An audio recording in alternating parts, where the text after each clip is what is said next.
Corporate Tool said hello.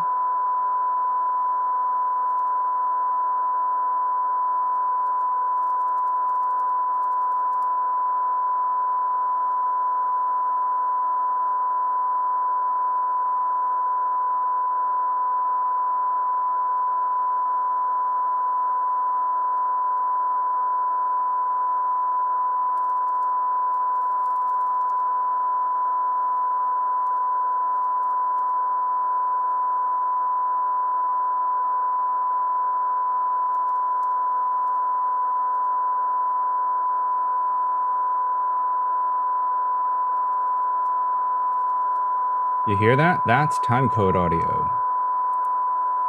You hear that? That's...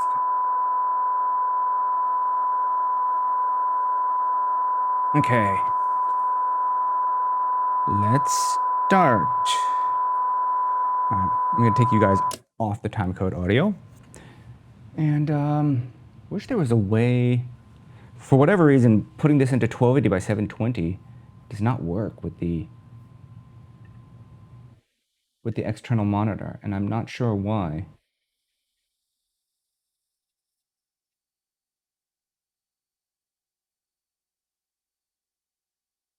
I would like it a little bit even bigger.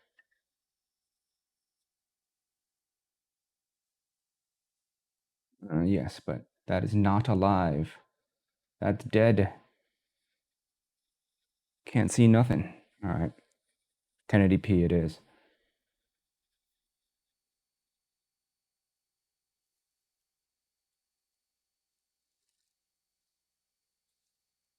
So I've got here the regular Serato timecode, and let's compare the behavior of this to other DVSs. Starting with Serato, Serato is the standard, it seems. Like nearly everybody who's doing DVS is doing it with Serato.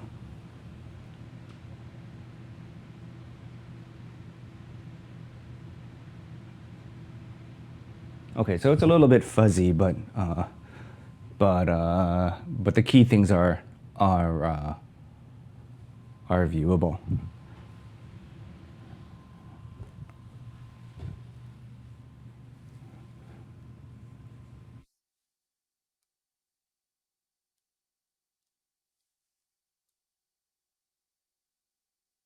That'll be a little bit better.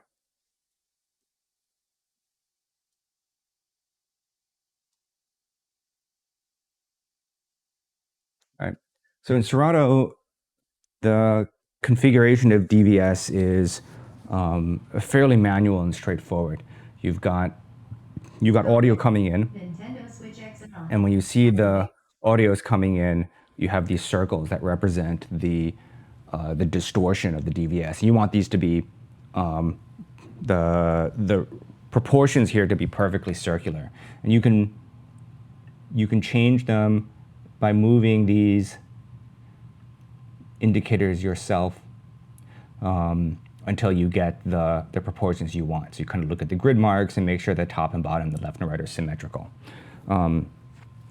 This is done manually, but I didn't need to actually change anything. The default middle for each is fine, presuming that, I mean, since these are CDs and it's digital, there shouldn't be, I actually haven't needed to make any adjustments to this for any of the DJ software. And then there's this noise sensitivity. And this noise sensitivity is kind of interesting. I'll leave it at the recommended -24 on the left deck for now. And I'll show you, let's see how it behaves. So let me load a song.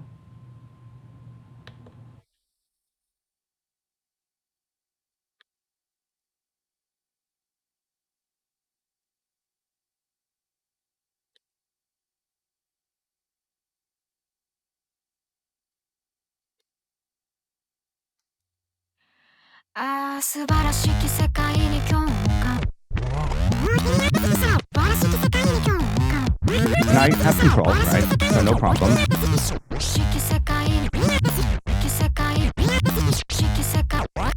But if I move the platter real slow, so let's say, so I've got the mark now pointed straight forward.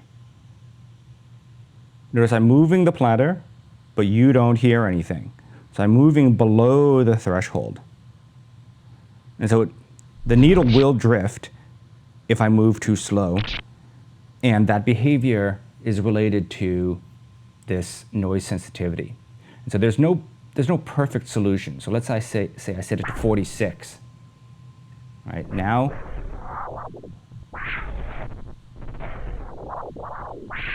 this is better, but then there's a...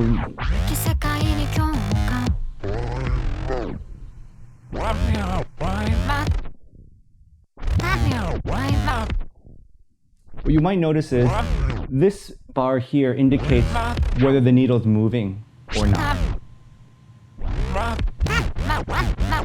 And so when I move back and forth, you'll see that I'm moving back and forth.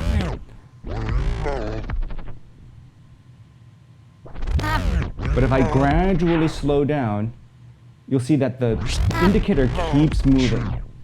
What does that mean? Well, let's take this back to the beginning of the song. Let me put a hot cue here. All right. Now I'm pointed, beginning of the hot cue, right here, pointed straight forward.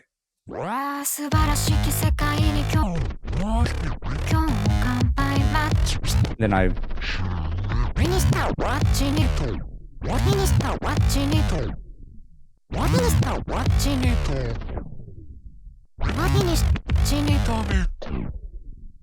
keeps on moving slightly after I finish. So that means if I rewind back to the beginning, it's gone backwards.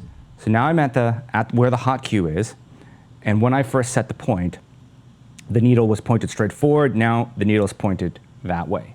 Whereas, and so that's what happens if my sensitivity is too high, right? I have too much noise sensitivity. It gives me better control over the, better sensitivity on slow movements, but then there's this like overcompensation where the needle keeps moving at the end of a slow movement that causes the needle to drift backwards.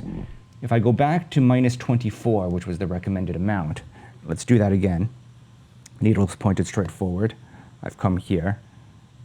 Then it's relatively easy to make the needle drift in the other direction, right? Because all I need to do is I move real slow. And now the needle's moving, but the track's not. So when I rewind back to the beginning,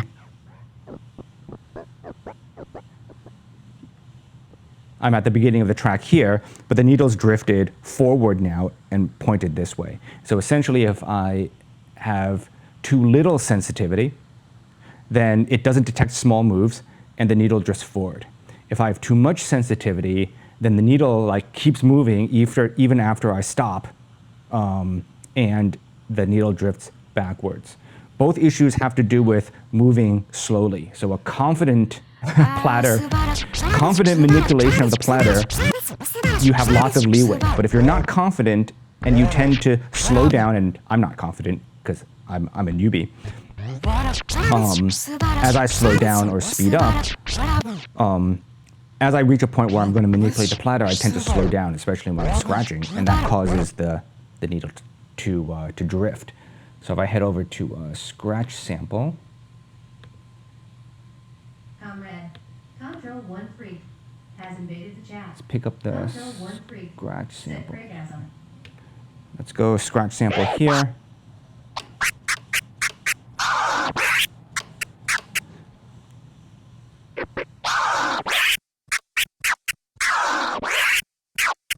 And let's say I'm not really sure, right? I'm practicing, and now the needle has drifted. So now here I'm at the beginning of the sample, but I've gone, well, I haven't drifted too much.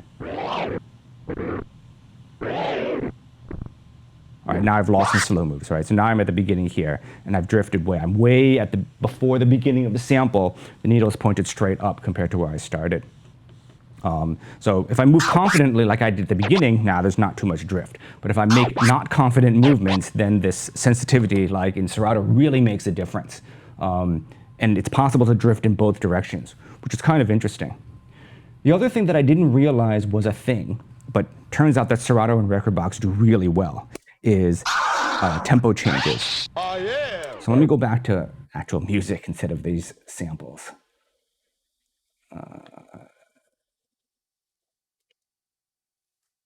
Right. So as I move the pitch fader, you'll see that the BPM and the sound both move. They react quickly. And notice we have master tempo going on because the pitch isn't changing. And as I move the pitch fader, the BPM reacts pretty quickly. And so if I'm doing regular mixing, beat matching, it's just totally doable. Traktor beat on it for sure. Well, I'll get to Traktor in a bit. Traktor is kind of interesting, has other benefits. It's more advanced in some ways. But in this kind of for basic mixing, this only works in Rekordbox and Serato, using the pitch fader for mixing.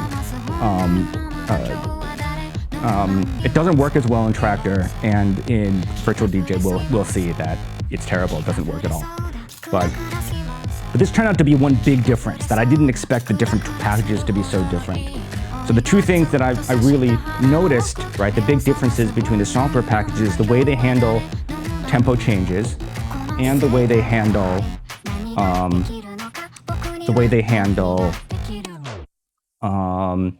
the way they handle the noise level, handles the sensitivity at slow moves, right? And especially this whole notion of like, I'm moving the platter, but the track's not moving. I'm moving the platter, the track's not moving. This one is like Serato has the potential to be the best if you set that sensitivity threshold to the right level for how you use the platter. And then also the potential to be the worst, because depending on where you set it, you can create needle drift that goes backwards and goes forwards. For most other packages, you can only create needle drift that goes forwards.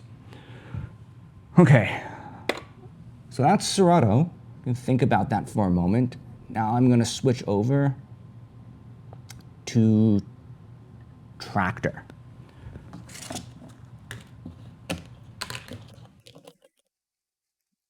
And yeah, this is live, so the switchover is not going to be magic like YouTube. This is going to be, I have to change out the mixer.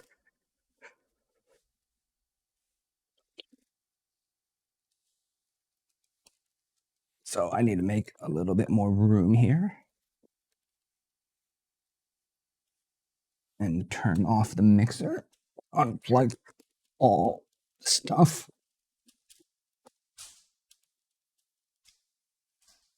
This over to the side.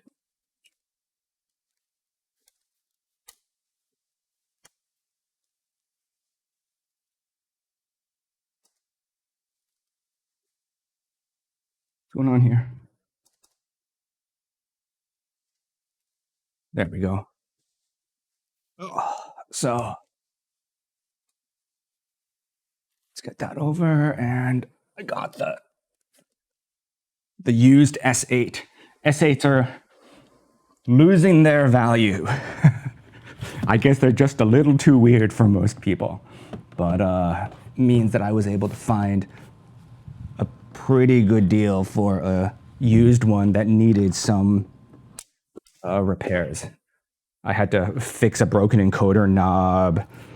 Yeah, that was pretty annoying. And then the jacks were not well soldered. I had to fix those up. So anyway, got the S8. Let's plug the S8 in.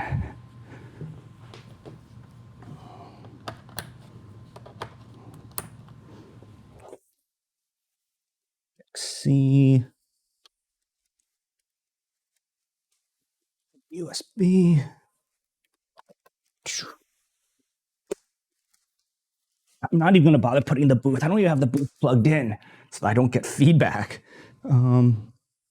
Deck D. And power. Okay. Now let's launch Traktor.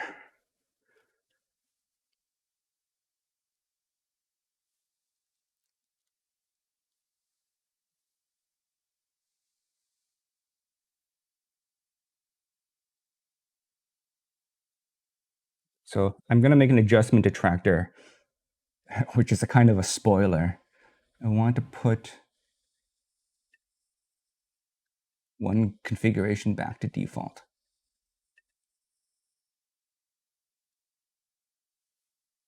Okay.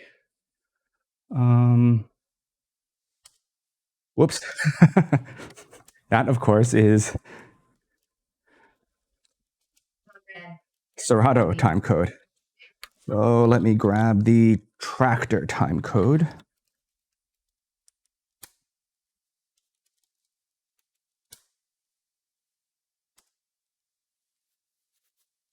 So the Traktor timecode's in. Start playing these. Now, Traktor, in contrast to completely manual calibration in Serato, is completely automatic. You have no control. And the calibration is like, it's really good. Oh, I forgot to try something in Serato. I'll go back at the end. It is really good, right? I just go and it starts calibrating. If for some reason I have to switch up or switch to some other through audio, come back to DVS, don't have to recalibrate, it figures out and it starts going automatically.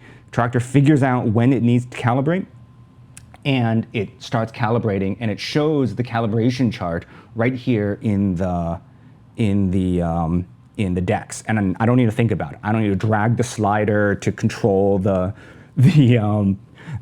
angle of the circle, and I don't need to think about the noise setting. So let me load a track. Where am I? In this case, I have the decks on C and D. So let me switch over to deck D, load a song.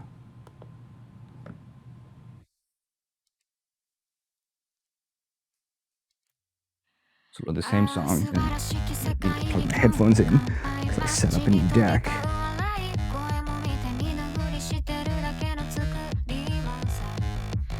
Okay.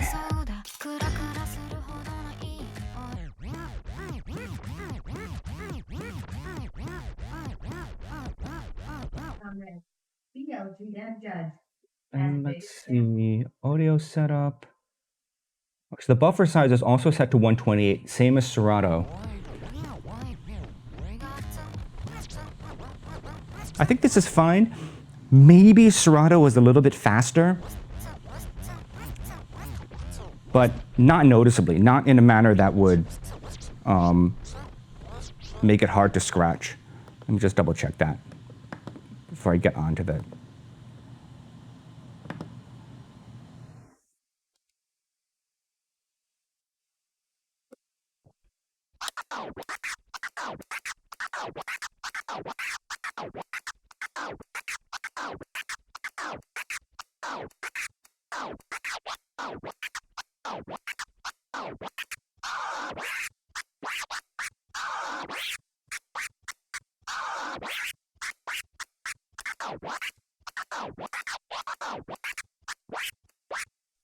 Yeah.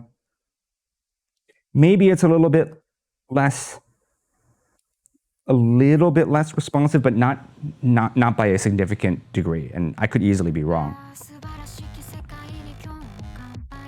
There are a couple of really good things, like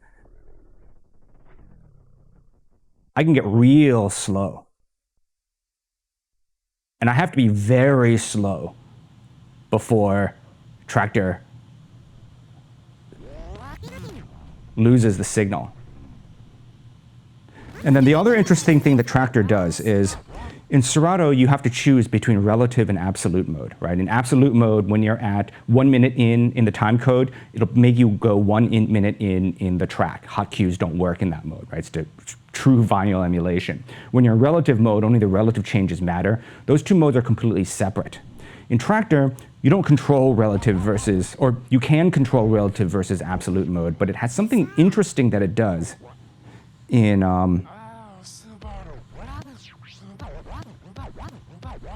Let me set the hot cue here when the first beat drops, when the first kick comes in.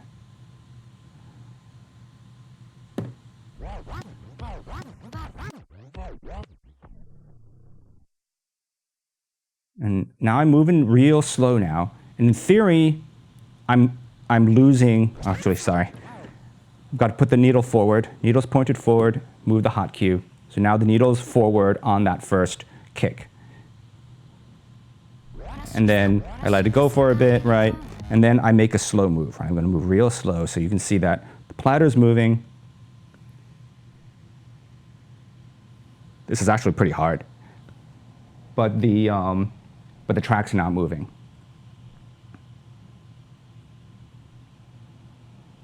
Comrade, W_General has invaded the chat. Now when I rewind back, I know I lost something, but I didn't lose as much as I thought. I lost here, I'm back on 2, right? I lost maybe 2 degrees, 3 degrees, a lot less than I moved, because I'm pretty sure I moved like 90 degrees. There's some kind of correction that Traktor is doing with the absolute time code when it loses steps.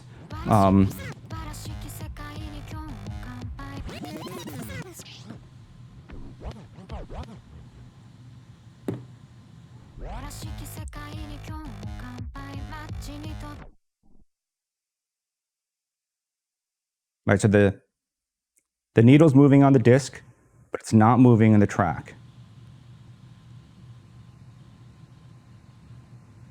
And I've lost about 25. I've lost it now going to about 45 degrees. Or I've lost 90 degrees actually, sorry. And let's keep going and let's lose a full 180.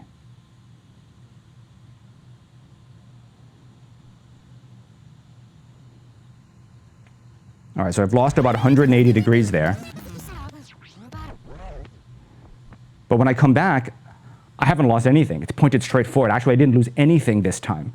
I'm on hot cue 2, it's pointed virtually straight forward. I might have lost 2 degrees. So there's some kind of correction here because in Rekordbox and in Serato, the amount that I lose in relative mode doesn't get recorrected back. Right? It's exactly the amount that the needle will drift when I come back to the hot cue. But here, it's corrected back pretty much all the drift somehow.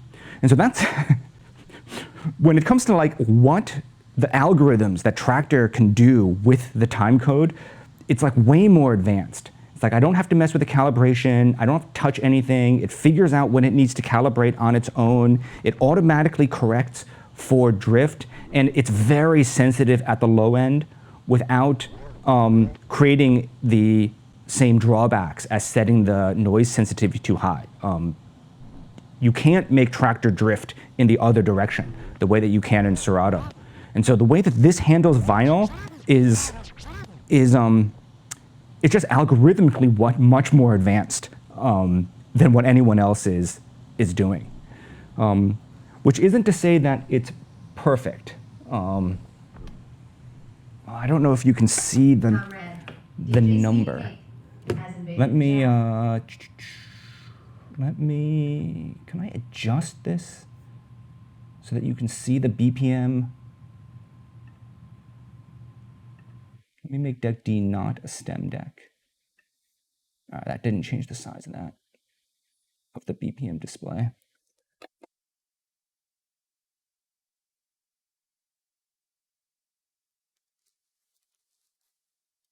Can't hear anything now.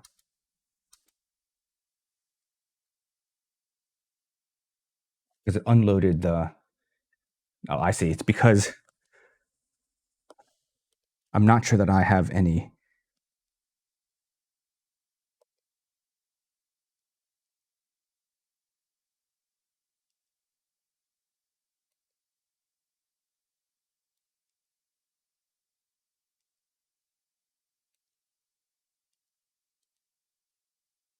Well, that's a problem. I don't think I have any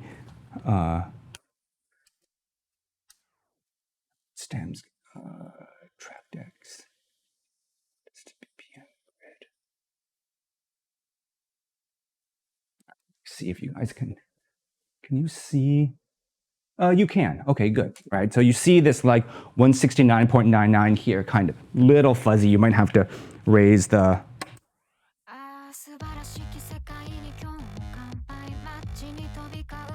And so I'm at 16% pitch range. I'm pitching up. And so it moved to 170 and then it stopped moving and suddenly it makes a jump and it goes to 187. And now I'm at plus 16 and it takes a second before it reacts. So the BPM meter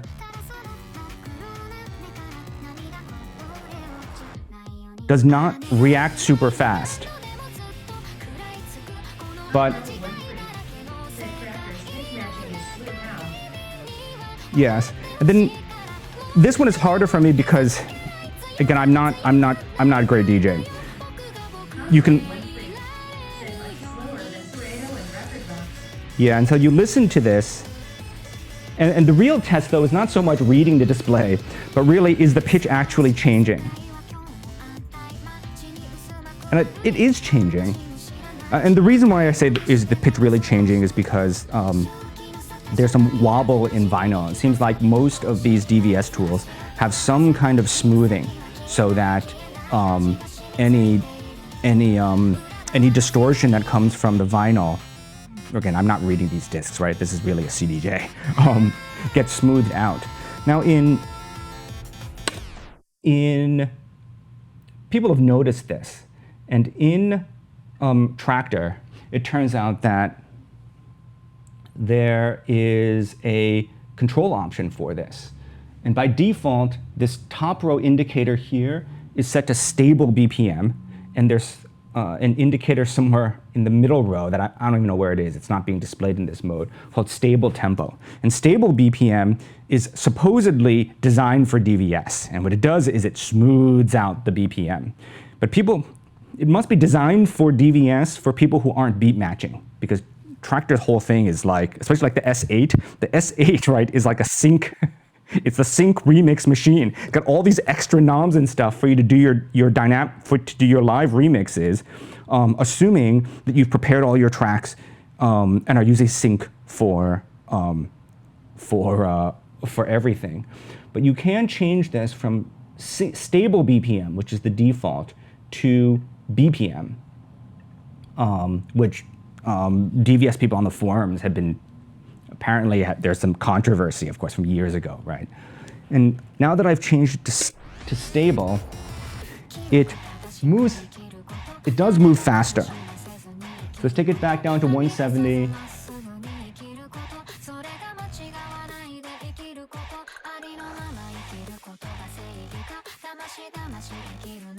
It still takes more time to stabilize, and that's partly because compared to Serato, where it only goes to the 10th of the BPM, this indicator goes down to the 100th of a BPM. So it starts moving as soon as I push the pitch fader. So I'm pushing the pitch fader. DJ Speedy Cake said flutter while probably more apparent in this mode, right? It doesn't do anything to the sound. It's just for the BPM display. So I presume that yes, flutter would show up in the display more easily compared to the stable BPM mode. But it's kind of interesting. I mean, again, the reaction in the ear seems to be fast enough that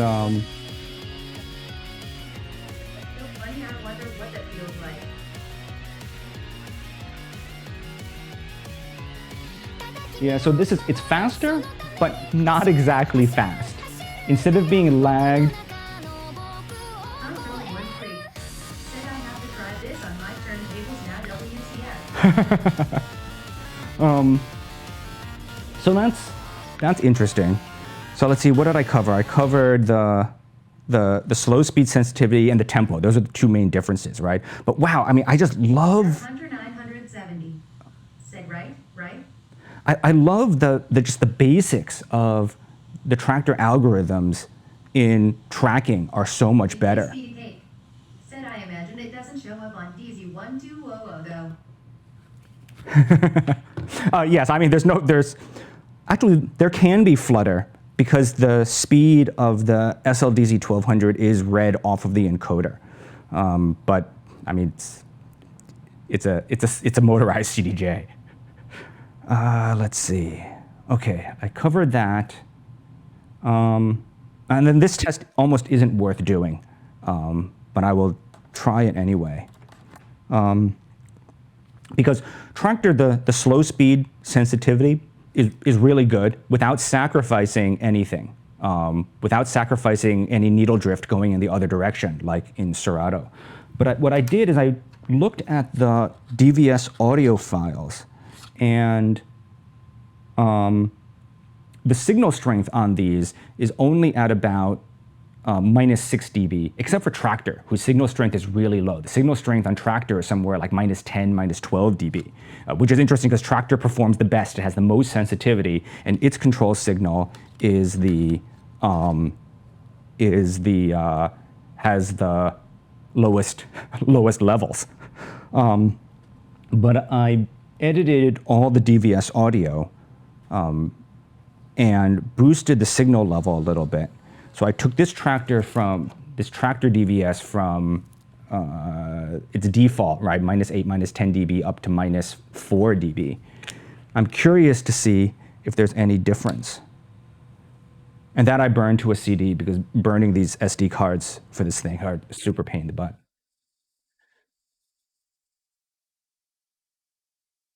Calibrate, calibrate.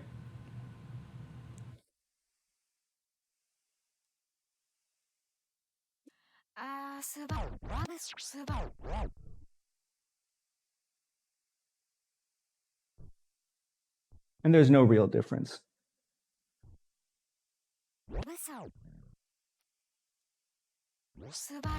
It works okay, but there's no real difference. There's no improvement in sensitivity. Right, this is about as slow as I was moving it before, and the track's not moving.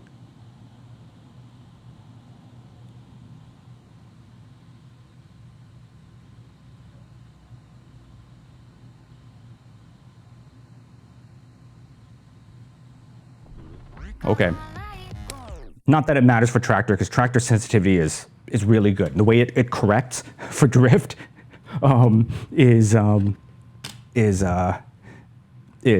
it's pretty amazing, right? The software engineers really thought about this problem compared to Rekordbox and Serato.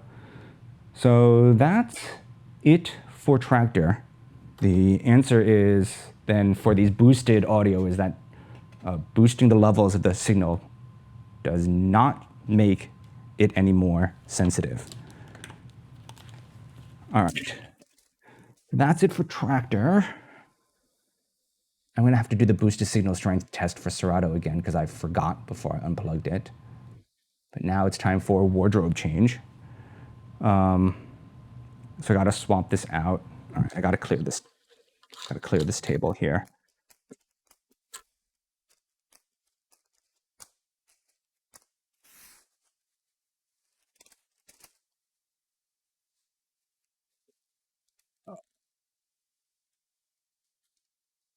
Okay, let's turn this off, unplug everything.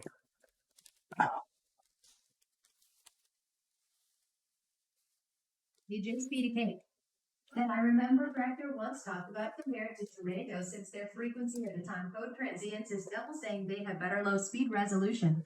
I can believe that. What's interesting is that Serato can read Traktor time code, and because it's at double frequency, if I accidentally put Traktor time code in and play it back to Serato, Serato will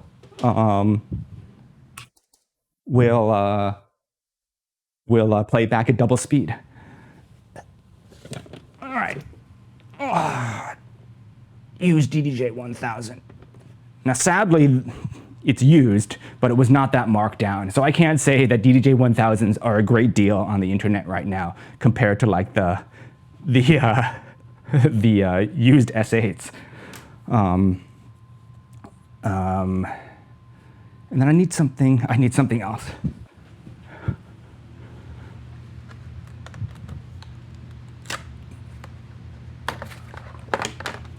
I need the DDJ XP1 because I need this to unlock DVS in Rekordbox.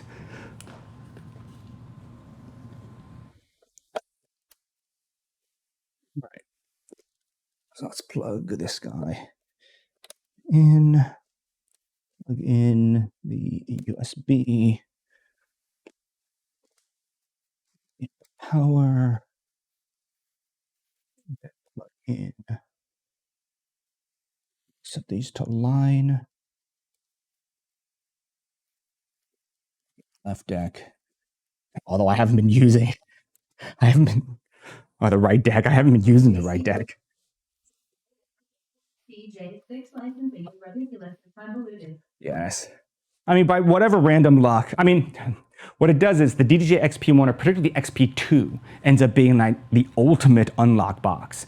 The XP2 will unlock Serato DJ Pro and unlock DVS in Rekordbox. Where's my other USB cable? It's over here.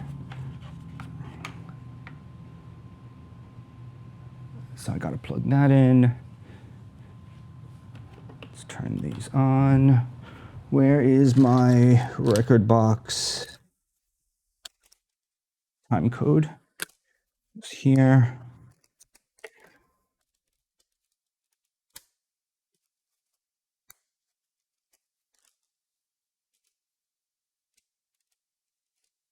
Traktor time code. Traktor time code. All right, let's turn this guy on. Wait.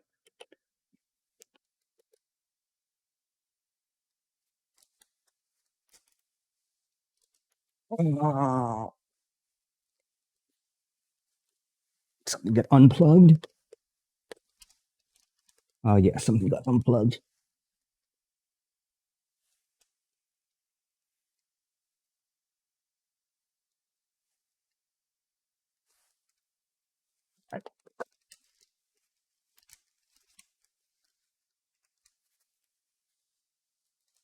Okay.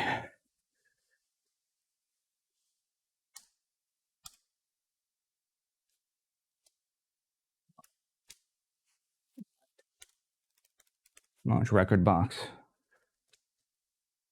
DJ Speedy Cake. Then I wish they let 900 NXS to unlock. Frustrating they let the 750 MK2 do it, but not the 900. Yeah, that's it's totally absurd, right? That's totally absurd. Yes, that the 900 Nexus 2 doesn't unlock because it's so expensive.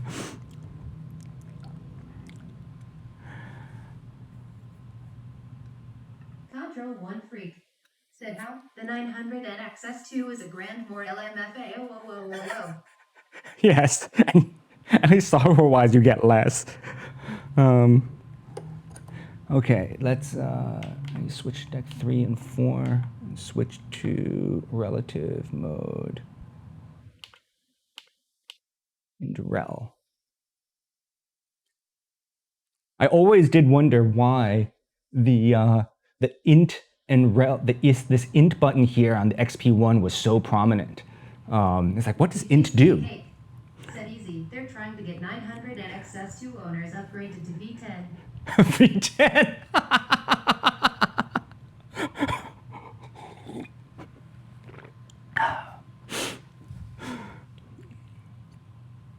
Okay, so I've got the time code going, and here you'll notice that there's no indication.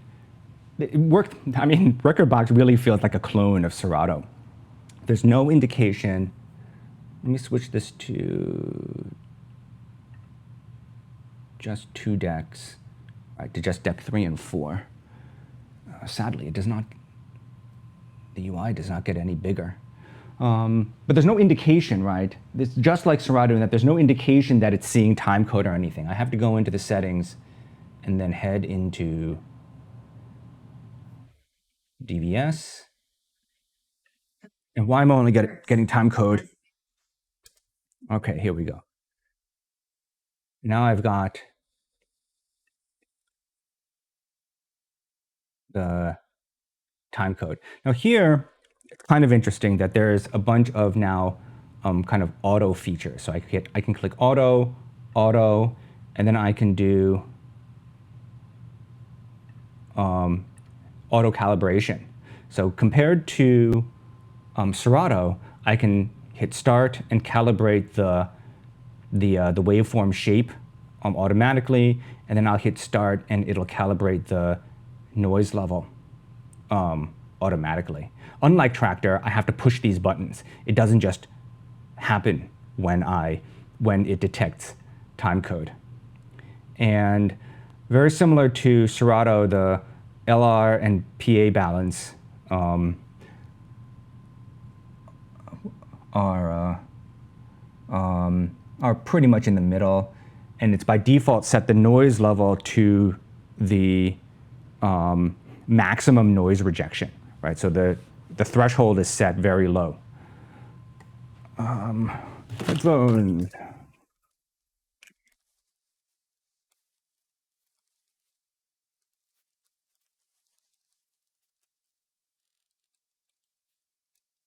Okay. And so this is all default here. Let's see what happens when I load a track.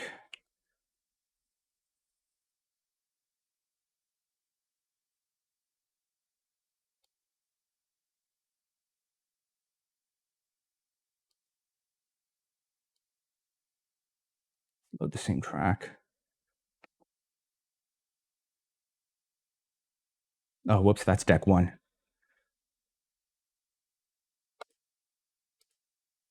All right, I want to be on deck 3. Let's turn on master cue. There we go.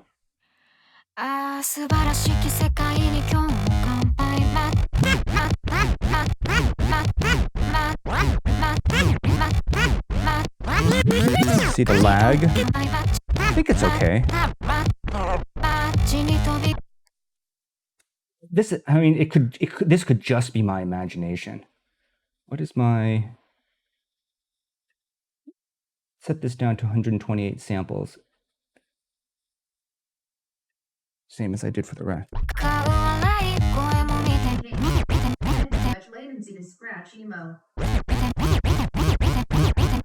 I think it's okay. It's about the same. It's about the same as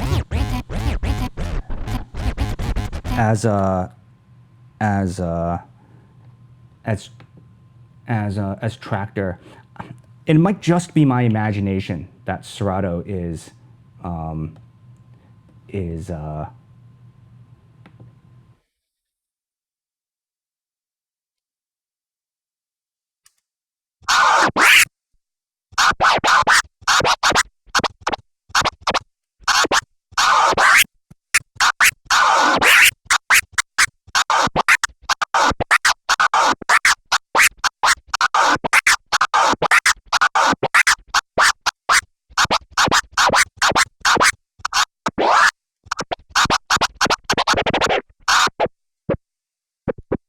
oh, but the scribbles don't come out because the noise rejection is set at a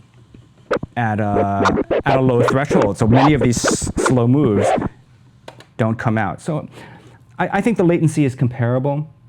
If anything, Serato might be a little bit faster with the same amount of with the buffer at 5 milliseconds, but because they've all the settings for all of the apps so far for Traktor, Serato, and for Rekordbox are all set to 128 samples on a Mac. So I'm not sure that the latency is really any different.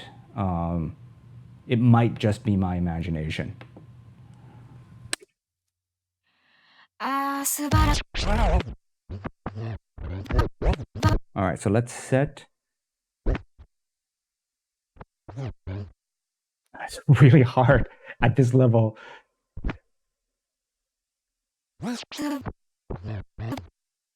Let's set a hot cue here. At the first,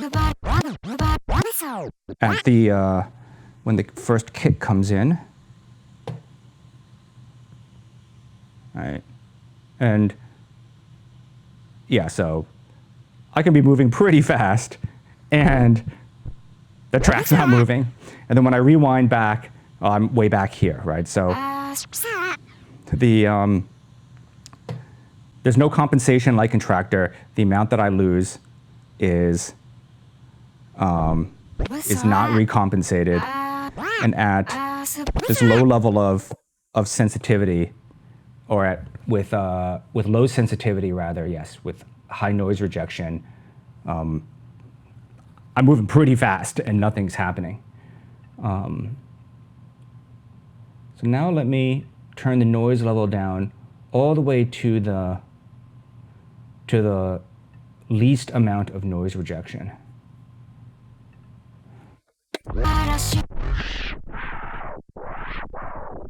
And that's pretty good. Probably about the same as Traktor. This, so let's try this here.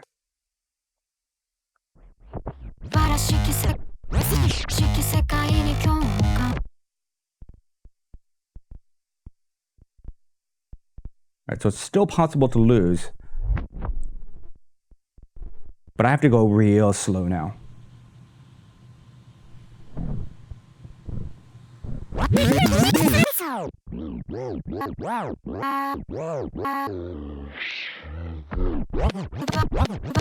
So I lost about 90 degrees there. But the interesting thing is I can't, compared to Serato, this may be better because I can't go, I've set now the noise rejection to the minimum level, the lowest threshold.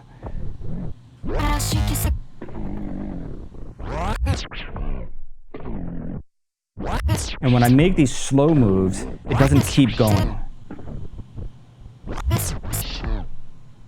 Which means I can't get reverse drift. Yeah, so some of those slow moves were slow. I lost about 5 degrees, but even on the maximum sensitivity, I can't go backwards. I can't get drift in the other direction. So that's an artifact only in Serato where you have to get the sensitivity just right. If it's not sensitive enough, then that controls, that sets the slowest speed that's picked up. But if you make the sensitivity too high, you drift in the other direction. At least in Rekordbox, given that this is a CDJ, setting the sensitivity to maximum sensitivity doesn't come with any drawbacks.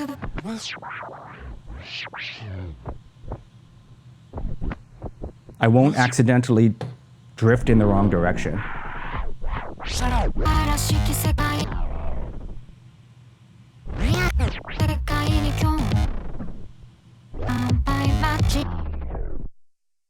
Right, because these slow decelerations would have always created some momentum in Serato and overcompensation. I rewind back here. Yeah, so the slow moves, I lost also about 5 degrees, but it didn't overcompensate in the other direction. Now let's take a look at what the pitch fader does. Can you see the 170? Not necessarily.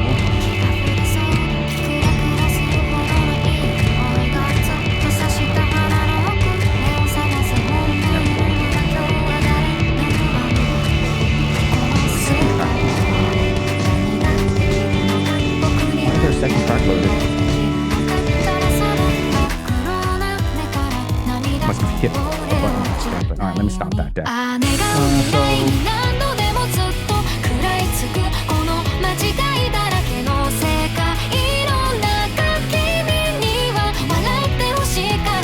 Pretty responsive.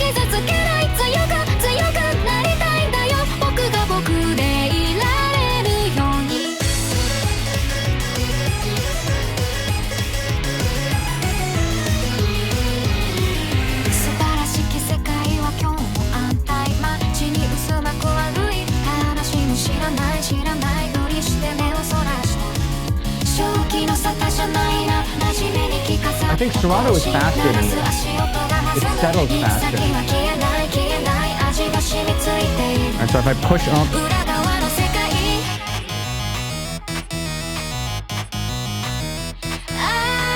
yeah.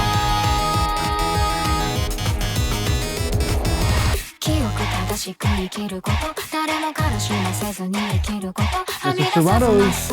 BPM reacts to the pitch, picks up the new pitch faster, but this is not bad. It's faster than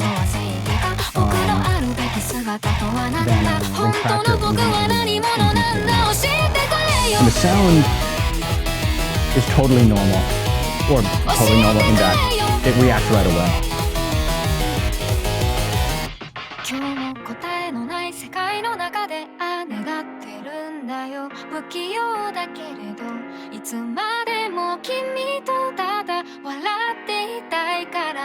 Okay.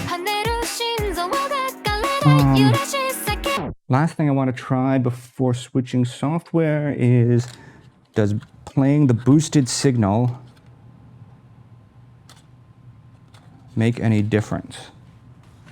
So the Rekordbox DVS is at about minus 6 dB stock, and in this CD I burned it normalized to minus 2 dB. So it's louder. Switch over to CD. Let's see whether or not that circle is... Yeah, so you can see the circle is bigger now.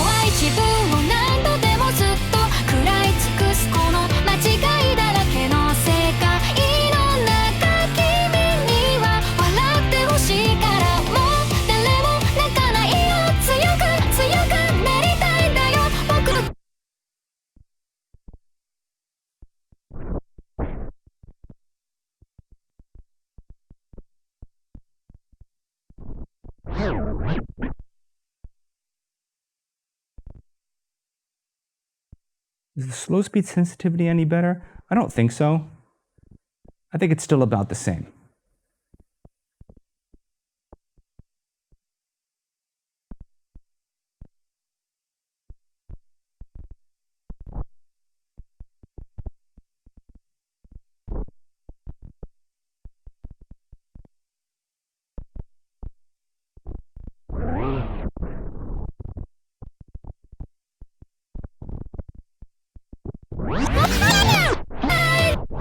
Which is say it's totally fine. We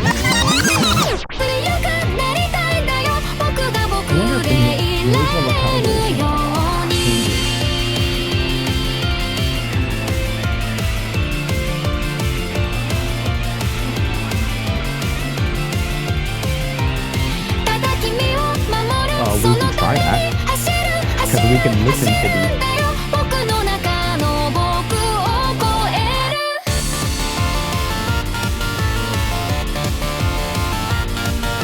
But yes, it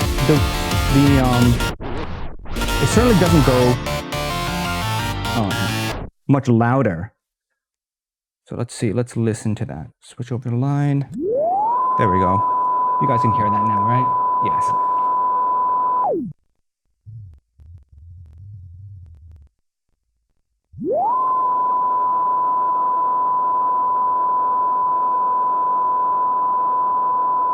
Huh.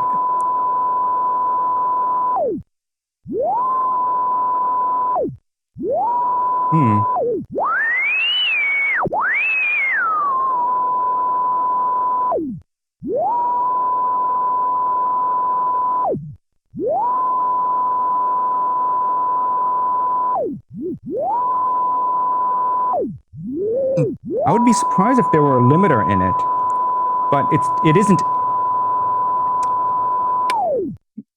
Now we have to listen by ear. Let me switch over the SD. Does the SD sound any louder? Because the meters say it's not any louder. Oh no, it's louder. Yeah, it's louder.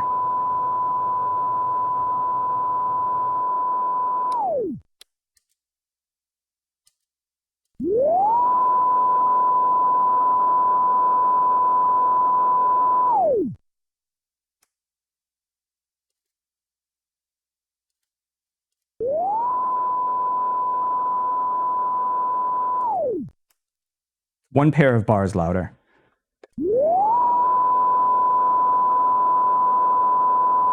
But yes, it...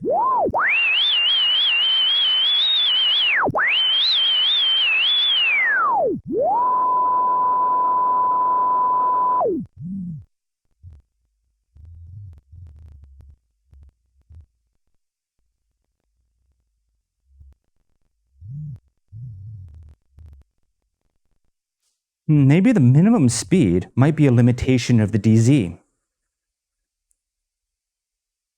Because the DZ has an optical encoder that reads a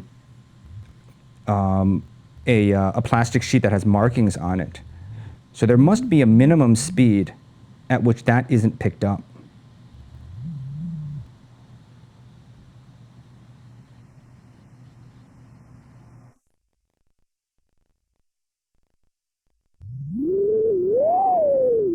DJ Speedy Cake said, "Yeah, I wonder if the DZ encoder PPR is below a certain angle subdivision." Yeah. But then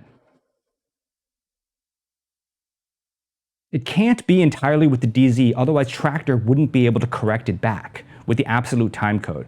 Because if if we're too slow for the DZ to pick up, then the drifting would be mechanical. And when I wind back to the top, the absolute position would have changed and Traktor would not have been able to readjust. Because the encoder in the DZ is not an absolute encoder. The markings they're all the same. So it's not skipping steps, but there's probably just a minimum step. And if you're slower than the minimum step, you only get like one sample played, and it does advance the track, but regardless of how loud it is, you still get no output. It's got to be something like that, because there's no way I'm missing steps on the DZ.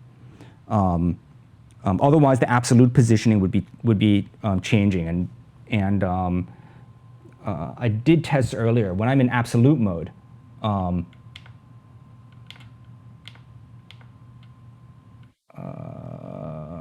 Speedy Cake said, "I think Traktor doubling their frequency has a better way of resolving drift than absolute." Yeah, but in absolute, I'm not losing. I don't drift. No. Let me switch back to absolute and double check. It's an interesting hypothesis, right? Is it mechanical or is it? So in absolute, I have no control. So where's the absolute beginning of the song is pointed right here, right where this reverse switch is.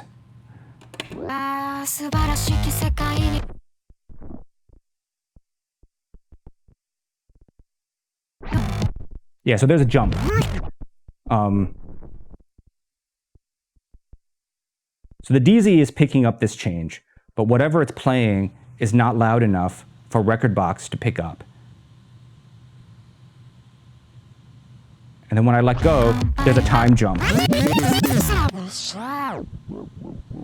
And right, I didn't lose anything. I'm right here. So the DZ is not losing steps, but there must be some kind of like a minimum output. A single step of output, no matter whether I boost the signal on the CD or not, is not enough for the software to pick up. So boosting the audio levels on the DVS audio has no effect. That's good. They did the best job they could. They didn't leave any obvious hacks on the table. And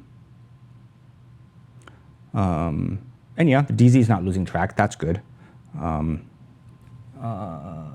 Okay, so tempo fader, slower than Serato, but faster than Traktor, even with Traktor BPM mode, but totally usable. There are occasionally some big jumps, but that's okay.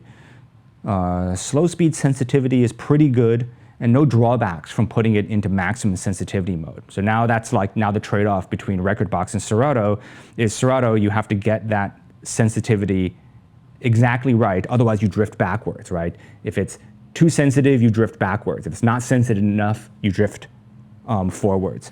In Rekordbox, you can never make it drift backwards. At maximum sensitivity, it only goes forward. Maybe possible with a real needle, you can get other noise, not sure.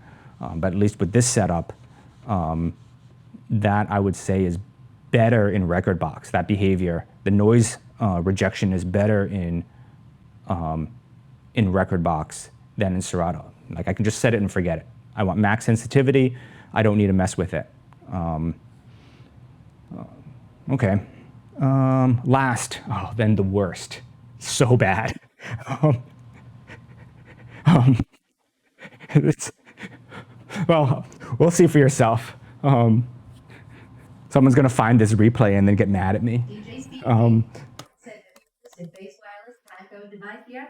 No, they're too expensive, right? I'm not a good DJ. I can find some of this equipment for cheap. It's interesting. I can refurbish it, and then when I'm done with it, I can theoretically sell it again. But the phases, just like at my skill level, I don't feel like are worthwhile.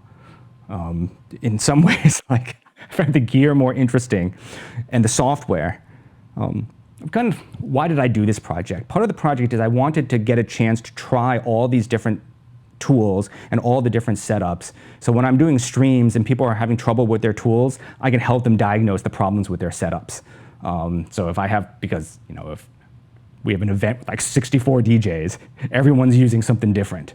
That was kind of what got me started in finding and acquiring some of this gear and then taking the time to learn the software. But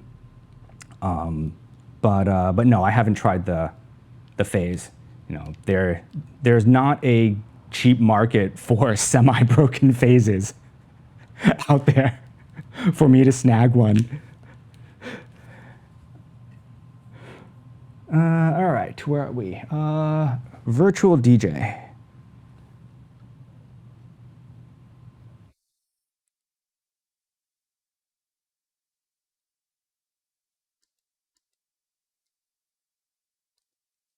Why does the knob not work? It's picking up the deck select. Anyway, let's see. Let's start with the time code. Oh, I know why. Because I don't. Time code 3 is set the built-in microphone. Yeah, that's not going to work. Oh, it's still set for the last. I had the S8 plugged in here. Okay. Time code signal. Just 3 and 4.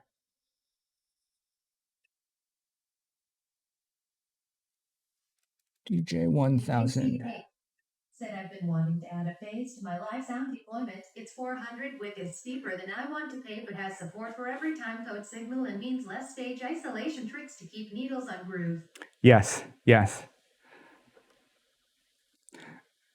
And I think also the idea that like you can put them in and reliably use anyone's random turntables are pretty interesting. Like these things they're pretty interesting now that they're available for cheap, right? These were $1,000 when Technics first put them out, but now they sell for around 200-ish, including next day shipping from Japan.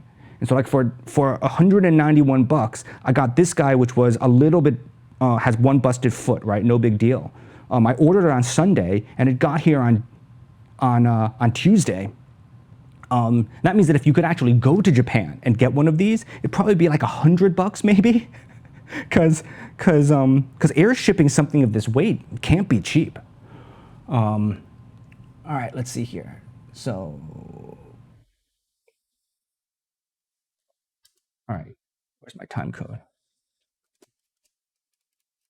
Oh, whoops. That got a factor in 18 years of inflation law. These are from 2004, if I remember correctly. Yes, they're real old. Right, so yes, $1,000 back then would be pretty expensive now. A lot of deflation now, considering that now they're about $200.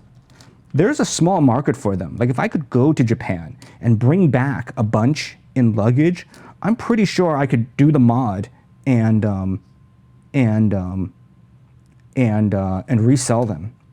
Because there's a guy in the UK who makes mods for 10-inch vinyl for the DZ and sells them for like 70 pounds each, and he makes them only a couple times a year and he always sells out. And there's always people asking like, well, can I buy a pre-modded one? And he sells them, but they're like extremely expensive with shipping from the UK. What am I looking for? I want the... These to make the platter move more true. There is some slight gap, making them not truly concentric. That's correct, right? That's what this mod is, right? And I have hours and hours of streams from last week building this mod. But yes, there's a gap that makes them not run true. So there's a bracket underneath here. All right, I can't resist showing it off. There's a whole set of mods that I designed on my own because I ordered the kit from the dude in the UK, and who knows when they're going to get here, to put a spindle that can accept 10-inch vinyl and or 12-inch vinyl, and then raises the level of the platter so it gets over the strobe. And yes, that makes it run. Once you get the position of the spindle here correct, that makes this run true and not have the wobbliness. It's pretty wobbly.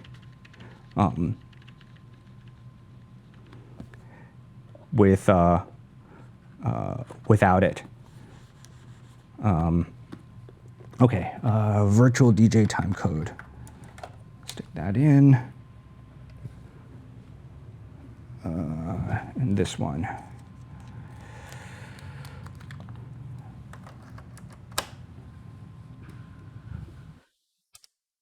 There we go. Okay, calibrate.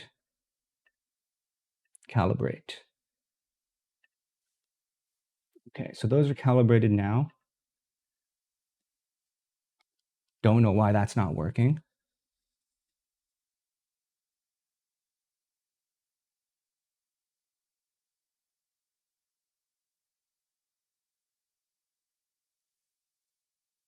I don't know why it's working now. All these weird quirks. Anyway. So first of all, is like the weird stuff with VirtualDJ. I just loaded this onto the DVS track, and the DVS is running, but it didn't start playing. So I have to push the actual play button on the deck. And then I have control here. But I'm not sure what would happen if I just had the mixer without the play button, right? 'Cause here's the redundant controller.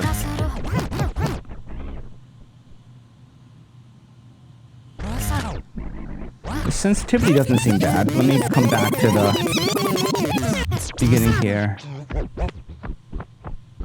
So I didn't have to set the sensitivity, all auto calibrations. That was pretty decent.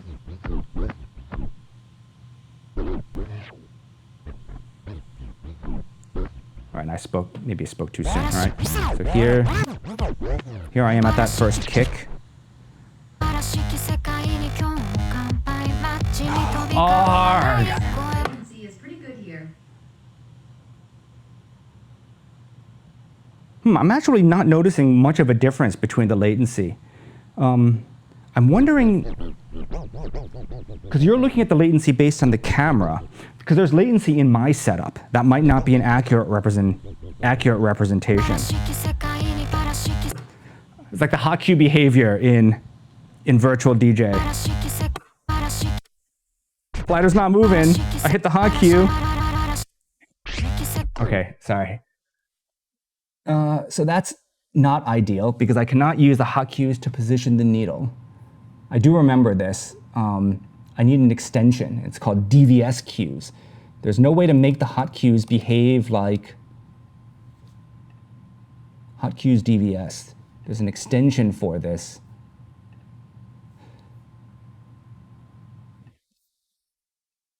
And then I have to switch this to hot cues DVS. There we go.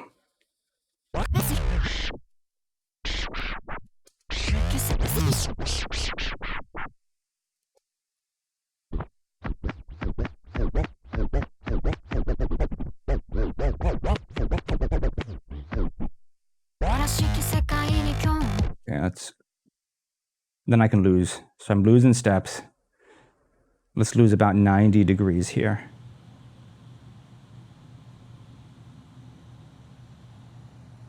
Okay, I've lost 90 degrees. Now let's come back. I guess I lost more than 90. But yeah, I'm about 180 off. So that's fully in relative mode.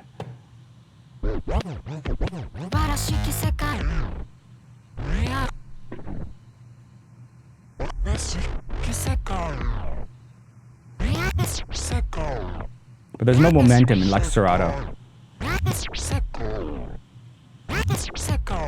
Noise reduction doesn't cause it to keep moving after I stop the platter. So I lost some steps. Yeah, I lost about maybe 10 degrees here. But no going back in the other direction.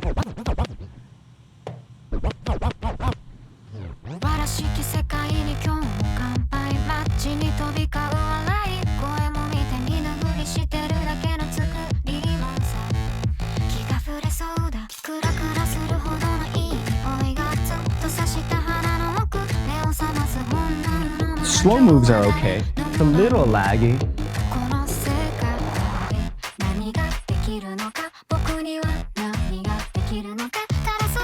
Yes, what's really weird is big moves.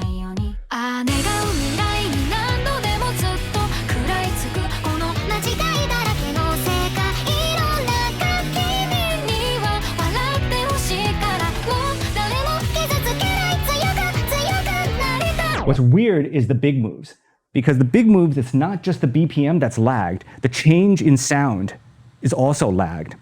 And this is one big difference between VirtualDJ and the others, is that the BPM lag you see here also lags the actual playback.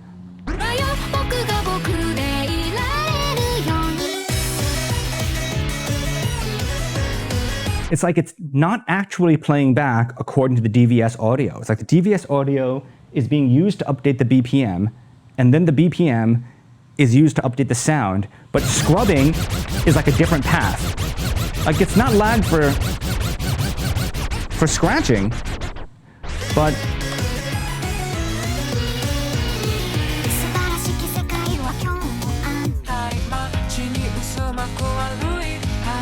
right, I went from plus 16 to minus 16.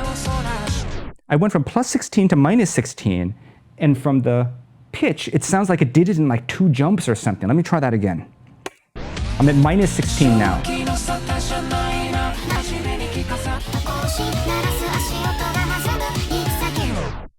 So I went from minus 16 to plus 16, and it definitely didn't jump all at once. And it looks like it made discrete stops along, it sounds like it made discrete stops along the way.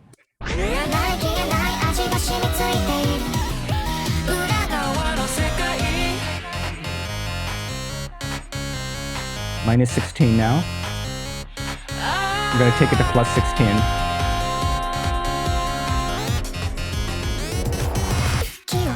Right, it's like it makes one move almost right away. Yes. So there is a discussion in the forums on this also. This behavior seems to be controlled by an obscure option called pitch quality. Pitch quality is a number between -2 and 2, and it controls the algorithm used to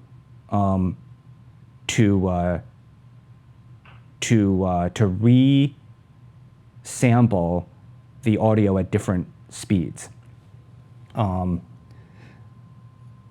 Some people, well, we can try it. So there are some scratch DJs on the forums who are like, oh, I really want to ride the pitch fader. And so what I do is I set pitch quality to -2, and then that does everything that I need to do.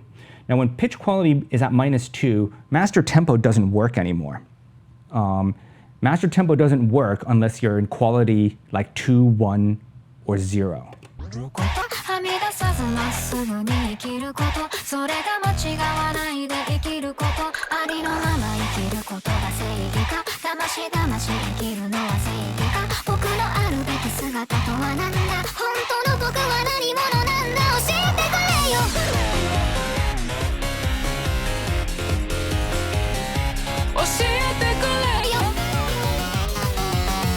So this is more responsive, but the resampling quality doesn't seem as good. Said wow, that's as fast as the old vinyl scratch system.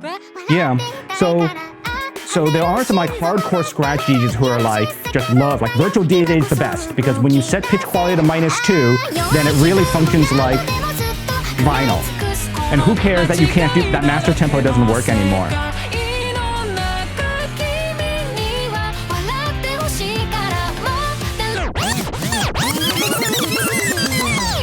And then some people complain, although I can't hear it, that the resampling quality might be impacted.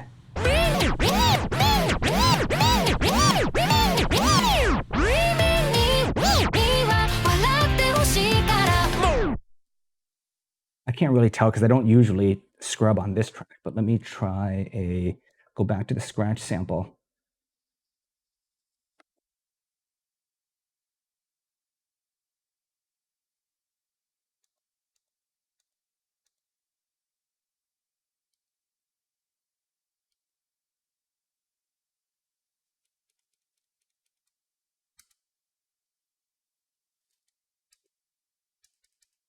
Yo, what's going on here?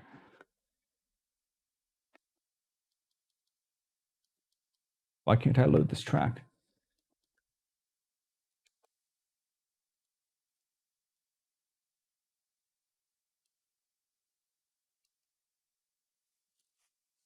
Although this is just, there we go.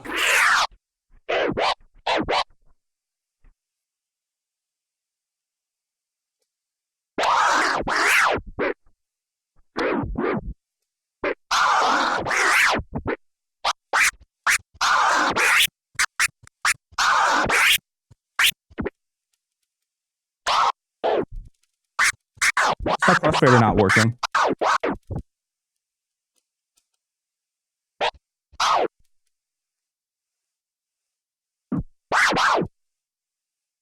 Oh, whoops. There we go. I had to flip the through button, and for some reason I was double queued.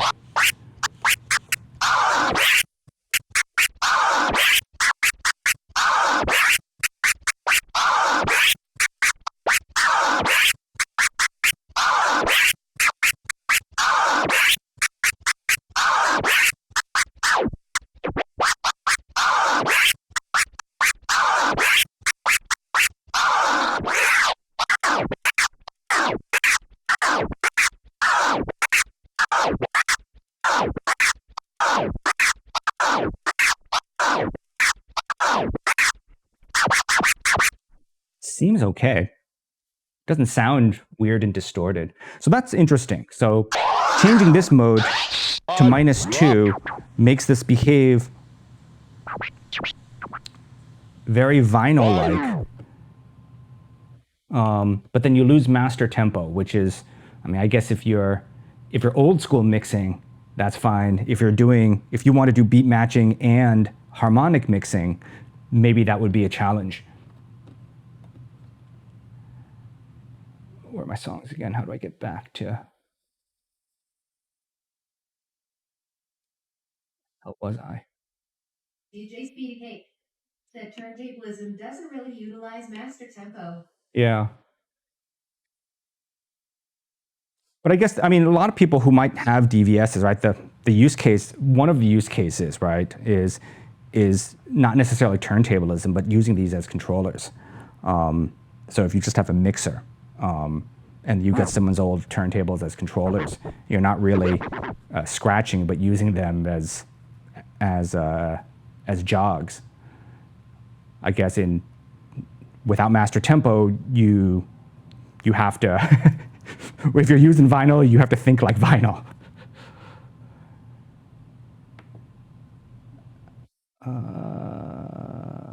Okay. Where?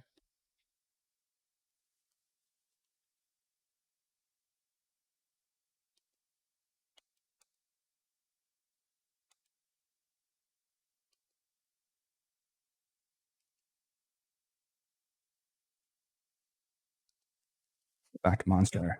ああ素晴らしき世界に今日も乾杯街に飛び交う笑い声も見て見ぬふりしてるだけの作りもんさ気が触れそうだクラクラするほどのいい声が Okay, so it's taken a while. The BPM counter does not adjust continuously, but the sound is changing.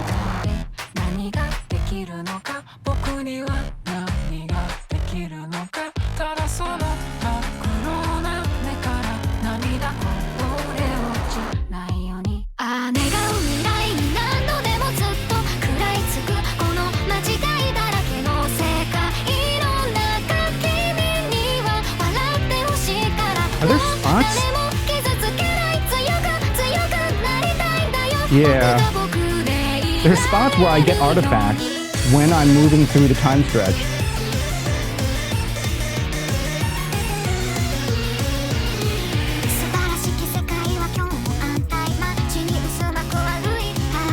Oh yeah. A little warbly at some point.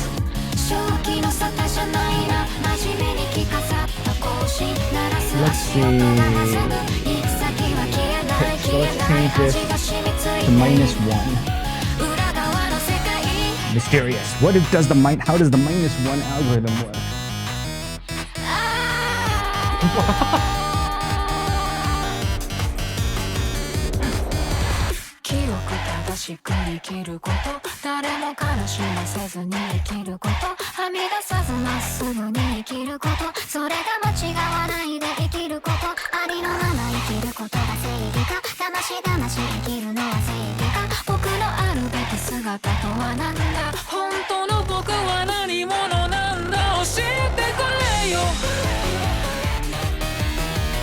Maybe time code signal lost.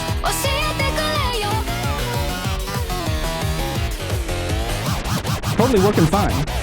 Why does it pop up like this?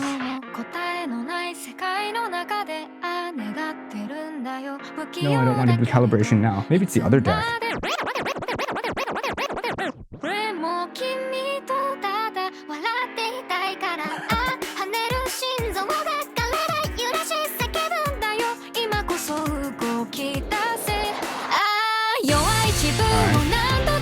Let's see what pitch quality 0 does.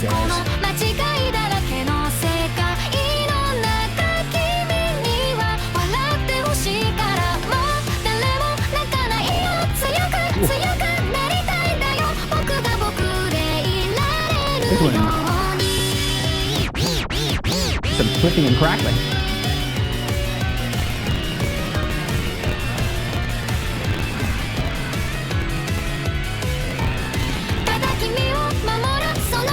Oof, oof. Well, -2 was better than 0.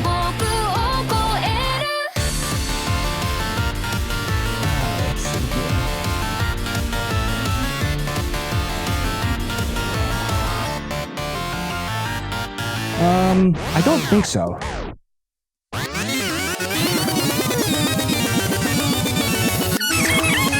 Yeah, but I mean, we definitely noticed that when I switched from 2 to -2,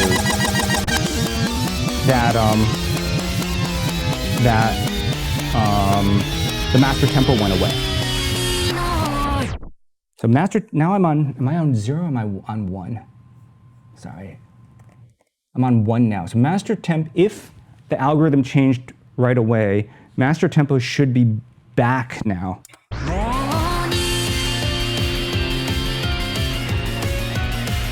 Yeah.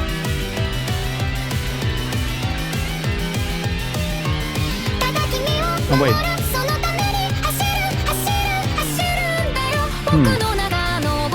Master tempo is not back. Is that because I was lied to and 1 doesn't have master tempo?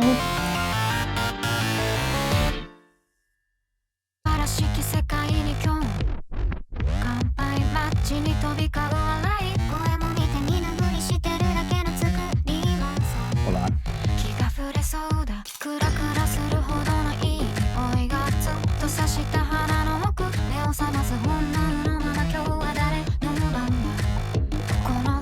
Oh, I think I know what happened.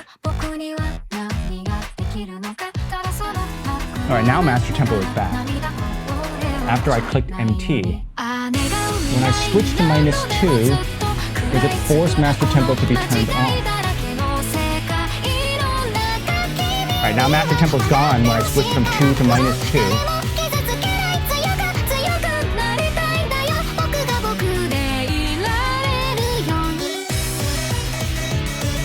And then clicking master tempo doesn't do anything. It does not obey the control. And then if I switch over to back to 1, I can...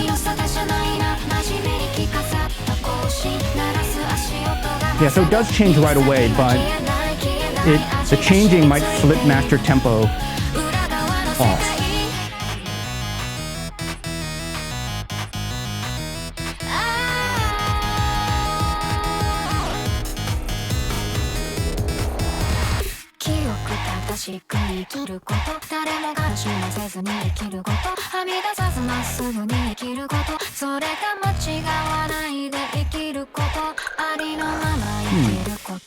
What am I? I'm on algorithm 1 now, right?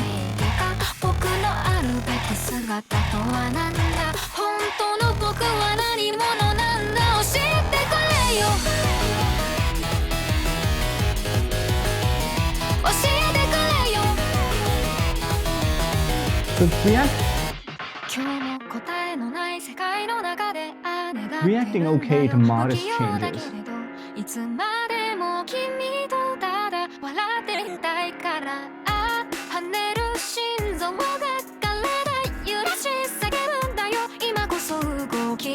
I feel like it's still making 2 stops, but the stop is somewhere in the middle.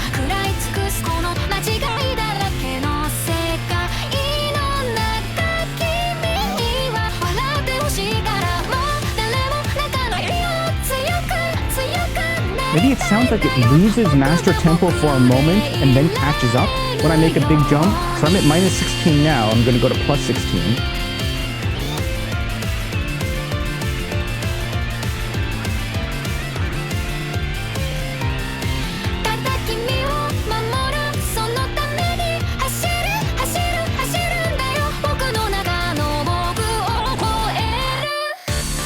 Yeah, there's some weird artifact right before it makes the tempo jump. I guess I will try the boosted signal, but I don't think the boosted signal is going to make any difference. I think we've determined that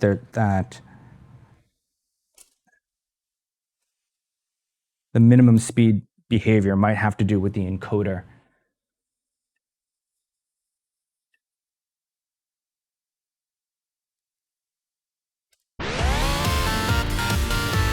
Definitely louder. I can see it with the same calibration. It's the tops of the waveform is still. So I'll recalibrate that down.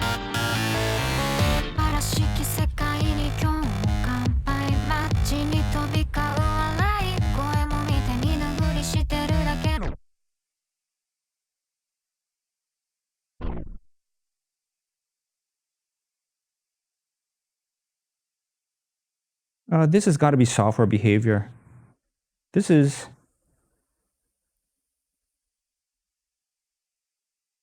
I'm moving pretty fast here.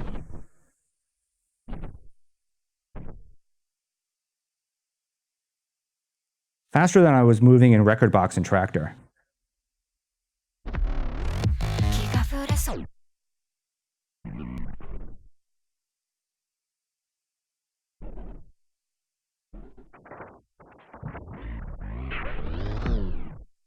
You know, there's a way for me, I think there's a way for me to cheat the calibration.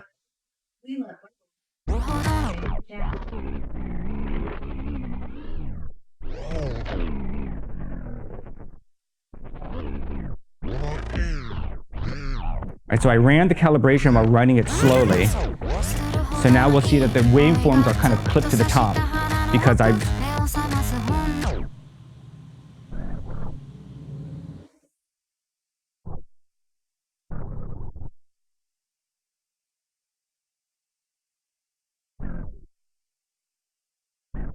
Sensitivity is slightly better, but not by a lot.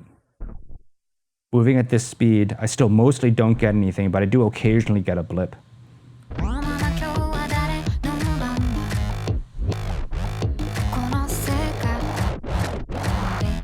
何ができるのか僕には何ができるのか And then like the compared to other turntables, when I play with a real music CD compared to SD, I can move the range up to plus 50.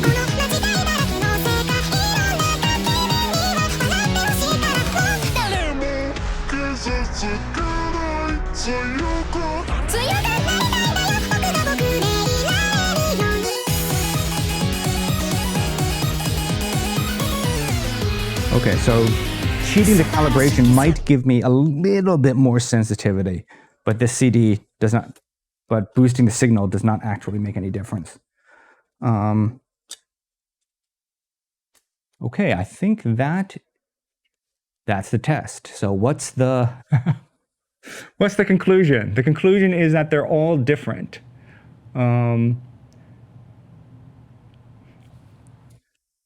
Serato requires the most manual calibration, particularly for the noise levels and sensitivity. But I think if you're confident on the platters, it has the best behavior for BPM changes and reacting to tempo quickly for both mixing, especially if you're just doing this using DVS from mixing. Traktor, I think, is the most advanced. The only drawback to Traktor is that the BPM display is still a little laggy, but the audio is fine, auto calibration is great, the automatic compensation for losing your position in the track and using what I think is using the absolute timecode to jump back, that's just way smarter than anything else. Rekordbox, comparable to Serato, probably easier to calibrate because it has auto calibration and it doesn't have the drawback. You can just set it to max sensitivity, at least with these, and it's totally fine. So it's easier to calibrate than Serato. The BPM meter is a little bit more lagged, no worries about the audio quality, right? So the Rekordbox, I guess, is faster than Traktor, slower than Serato. And then for tempo changes. And the last is like VirtualDJ, which has lots of weird modes. All of them are imperfect in some way. So like for the closest simulation to vinyl, you can set pitch quality to -2. But then the time stretching sound quality is a little weird, especially while you're making changes, and then you can't use master tempo. So for turntablism, fine. For mixing, not so much. If you are mixing and you want to use master tempo, there are weird quirks.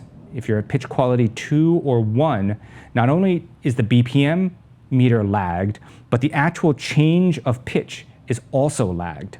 So you will hear discrete jumps in tempo when making pitch fader changes compared to kind of a smooth BPM changes if you move too quickly. I guess if you're moving real slow, then the only drawback is the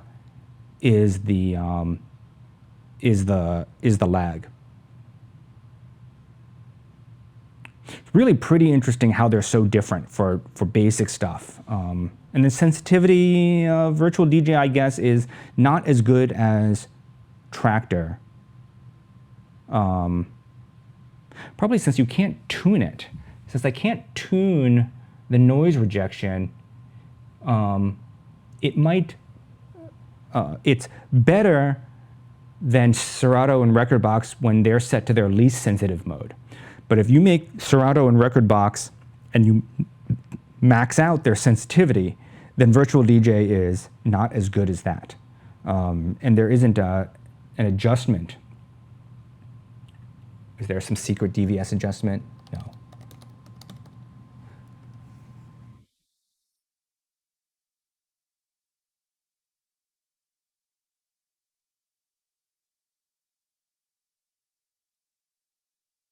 No. Maybe you could adjust these coefficients. Yeah, so there's a bunch of coefficients.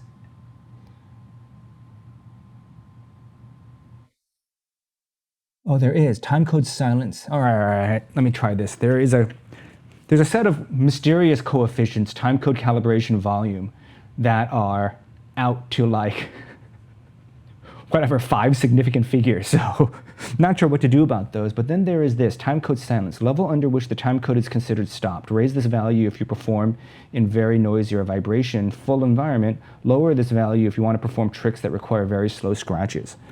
So let's try.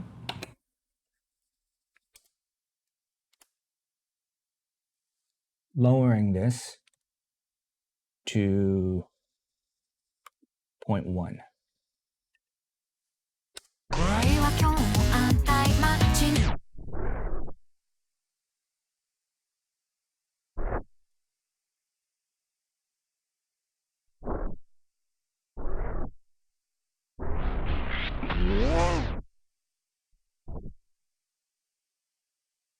Is it more sensitive? Maybe. Maybe it's a little more sensitive.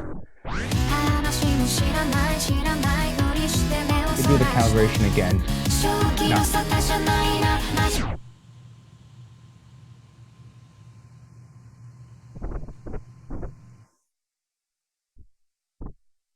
So it's less sensitive than when I tricked the calibration. I think the question is, can I use this as a substitute for tricking the calibration? So let me set this down to 0.01.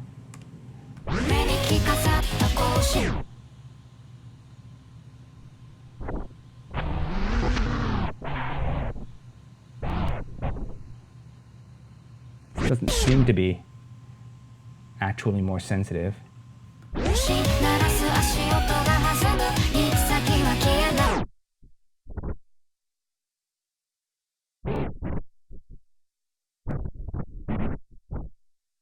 Maybe it's a little more sensitive. Not that noticeable. All right, let's make this much smaller.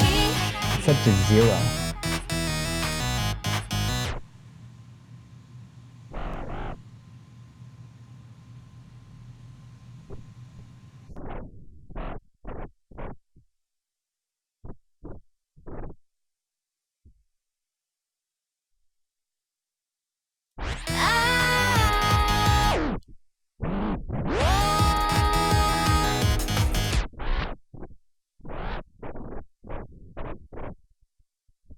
I'm not certain this made a huge difference, going from 0.2 to 0. Have to be a non-zero number. What if I set it to real small, 001?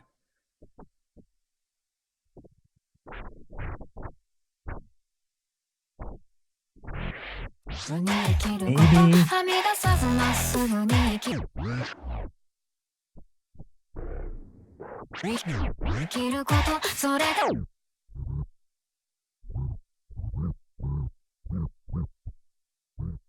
Now it's very sensitive. Tricking the calibration.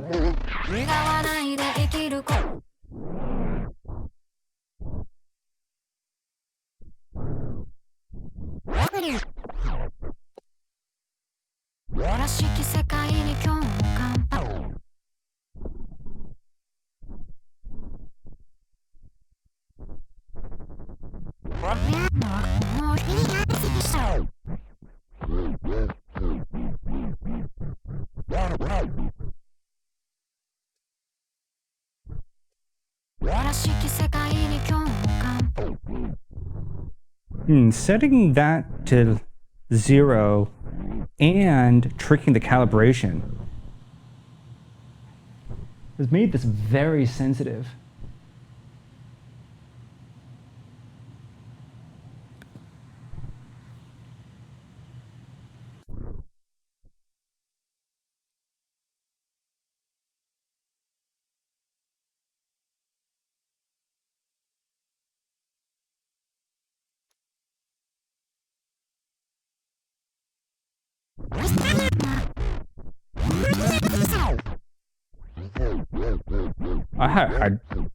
I thought I lost steps, but I didn't really.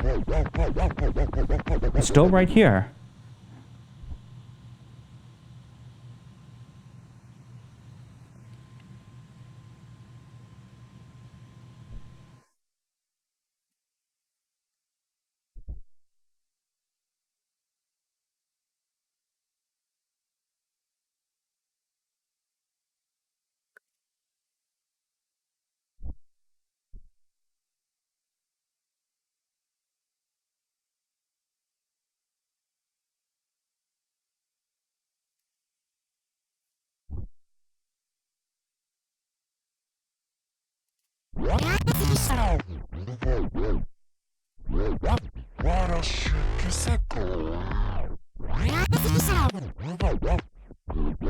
Didn't lose any. What? How could I not lose any steps?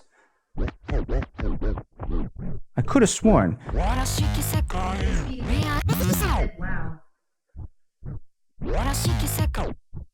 Is it compensating or was it just that sensitive? So I'm at 180 degrees. I'm 1 to 3.8 beats in.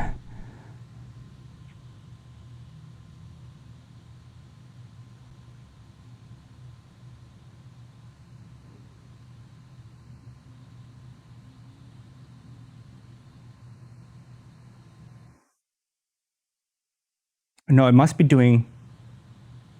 All right, so that's pretty smart. It must be doing compensation.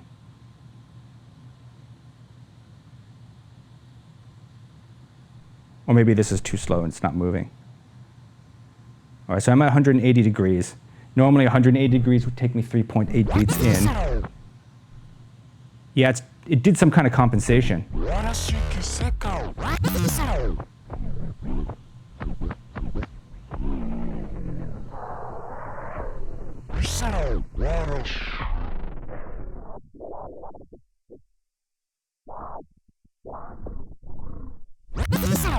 Huh.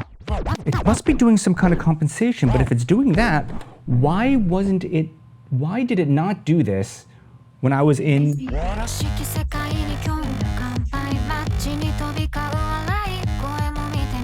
What I don't understand is, if it's doing compensation,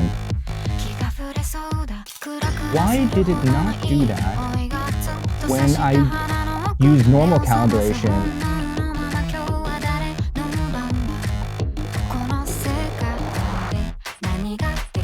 Okay, let's just do normal calibration and leave timecode silence at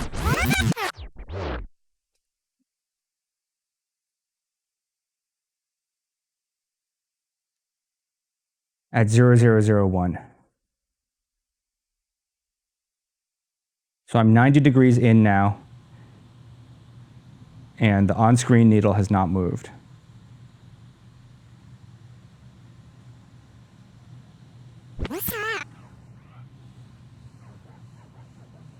Now, so I lost it.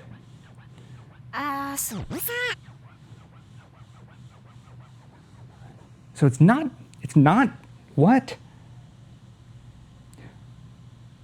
So I went back to standard calibration.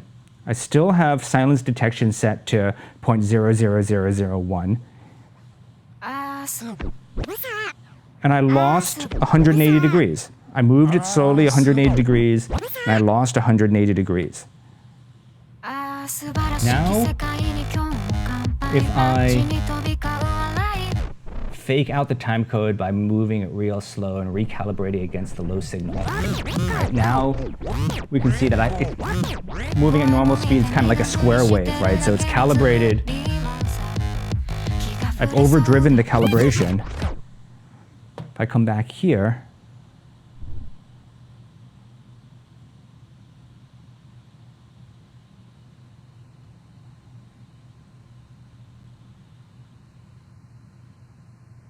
but I should be about 2 beats in now.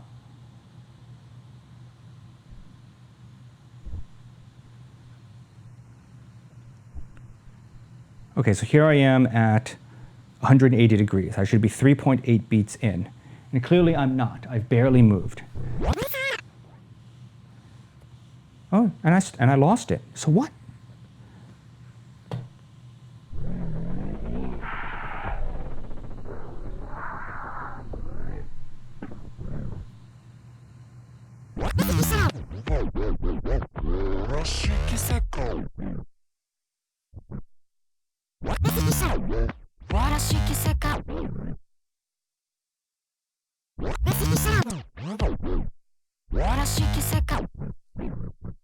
Right, more like 2.5, not 3.8, but still.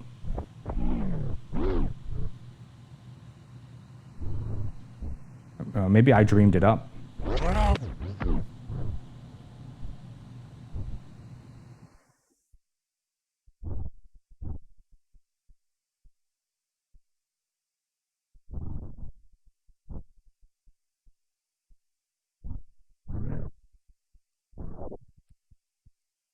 In any case, I'm at 100 degrees, less than 180 degrees, and less than 1 beat in.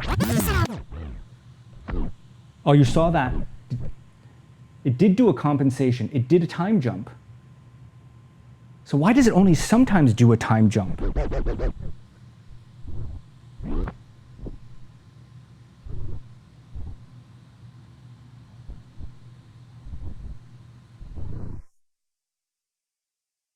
Because this is pretty sensitive.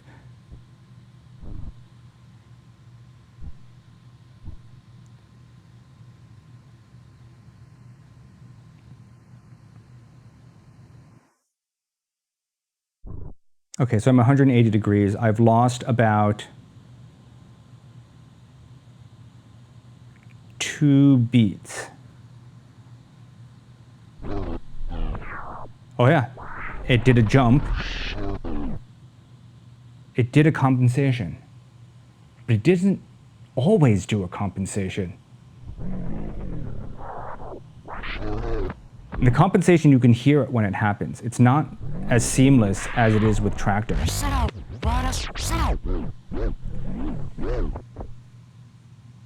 Okay, so now take it back to normal, regular calibration.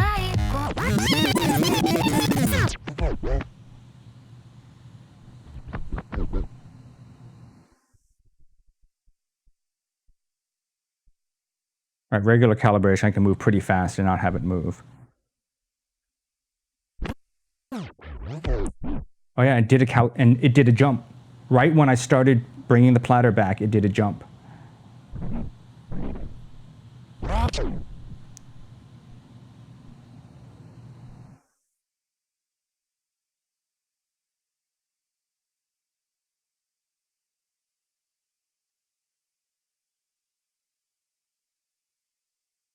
All right, 180 degrees in. Yeah, there, it did a compensation. Why does it then?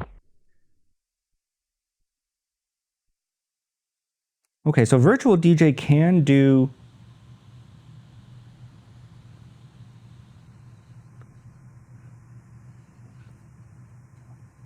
use the absolute time code to do compensation.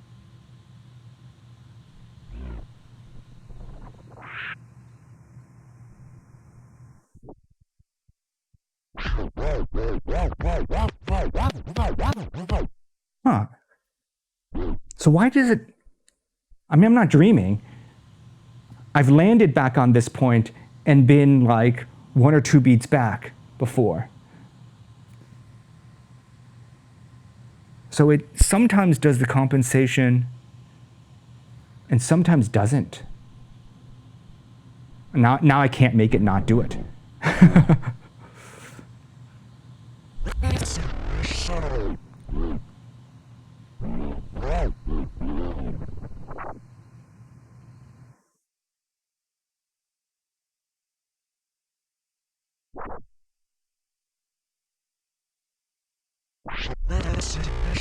Yep, there it is. Did a jump.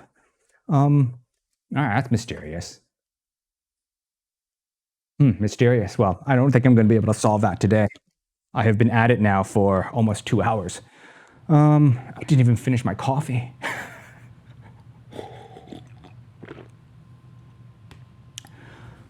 Okay. Okay,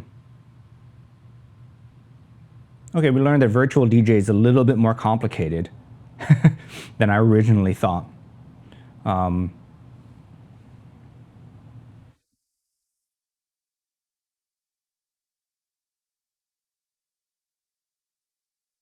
A little more complicated than I originally thought, especially the tempo fader behavior is not as, it's not as seamless as Serato. Serato's, I think, is the most seamless. Like it works like a controller. Everything is the same. Rekordbox it works like a controller, but a little lagged. Traktor it works like a controller, but a little more lagged, and you have to change settings, otherwise it's unusably lagged. But the audio is fine, right? And then VirtualDJ, if you move it slowly, the audio is fine. Big jumps sound weird, and the BPM is lagged unless you go into low quality time stretching, in which case you can ride the pitch fader by ear if you have the skill for it, which I do not, at the cost of crunchier time scaling or time stretching. And Serato and VirtualDJ do not have, or Serato and Rekordbox do not have position compensation for skipped steps when moving slowly. Traktor does, and it works pretty seamlessly. VirtualDJ does too, but sometimes it doesn't happen, and it's not clear the logic on when there's compensation and when there's not. So compensation is possible, but there must be, and VirtualDJ has a lot of logic like this, right? Where it's like it's trying to figure out what you're trying to do, and then applies some different layer of algorithms based on that. It sometimes doesn't. At the same time, VirtualDJ's pros, you can make it very sensitive. If you fake out the calibration by moving the platter slowly while you hit the calibration button, even though it gives you this error message, sorry, we don't know this time code, it makes the time code very sensitive.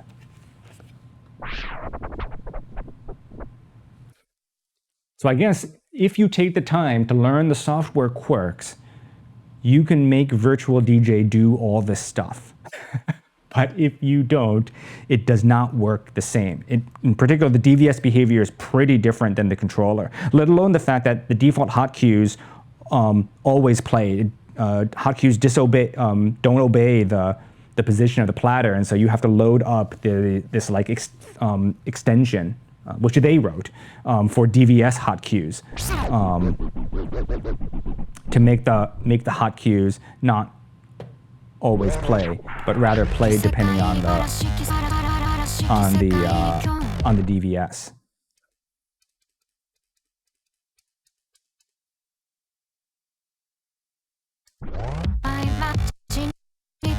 And then also, like, I'm playing, but the controller button still works.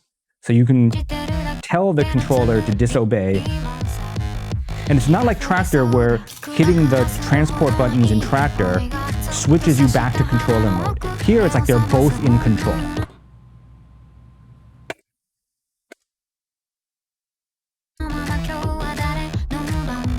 Same as like when you load tracks.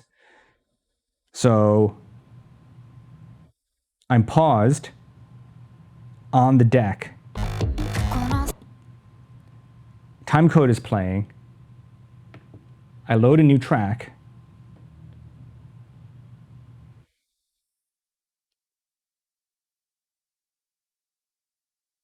And I have to use the controller's transport, which means if I had that Mixars mixer plugged in, that doesn't have transport controls, I don't know what would happen.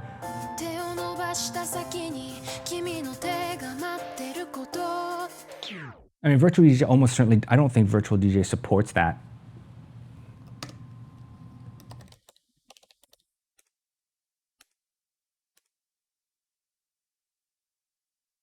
The Mixars Duo anyway. But let me double check.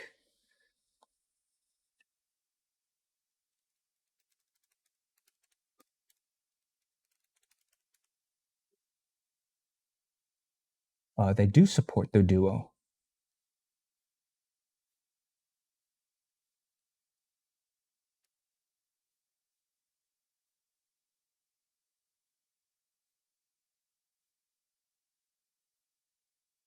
They do support the Duo. But there's no play pause button. So the play pause behavior overrides the presence of timecode. All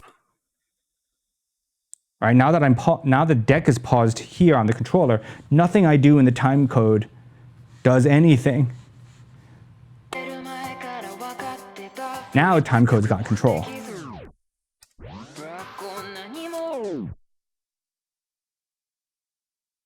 Then what happens when I plug in that mixer that doesn't have a play button? All right, I thought I was going to be done, but now I'm last bit of curiosity. Because I was going to put back that mixer anyway.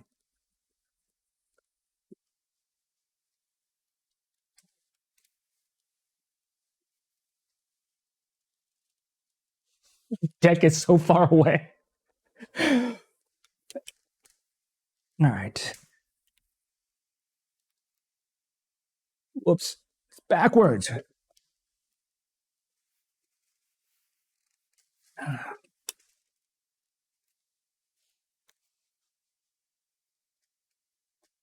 This thing has so much connectivity for the lowest end DVS mixer.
It's playing. I have no control.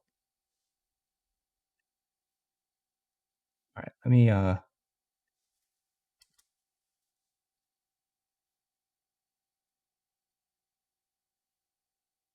so it's got timecode set. Calibrate.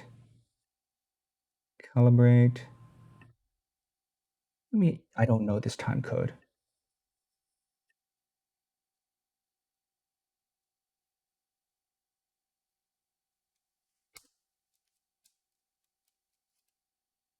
That's a lie.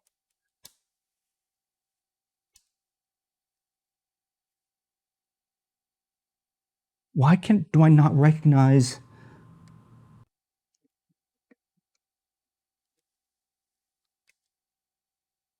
That was weird.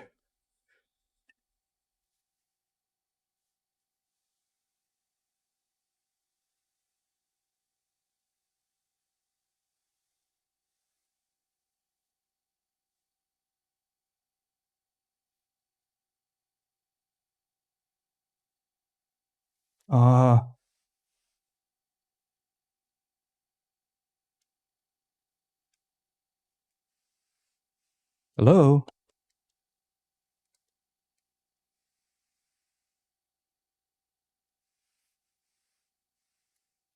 Oh, sorry, that's deck C. So first of all, there's no deck C here.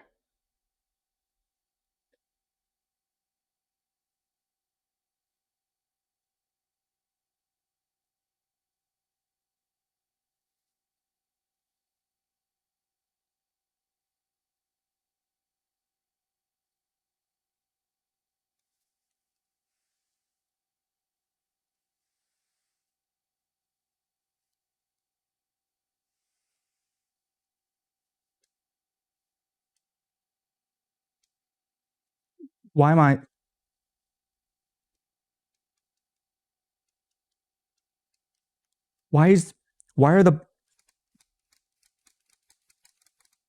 the controls controlling decks C and D when this, what is going on? Why did this happen? There's only 2 decks, so why is this set to control?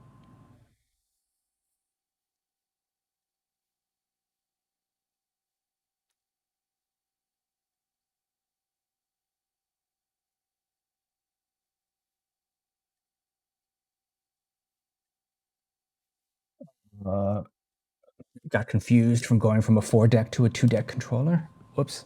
Let's launch it again.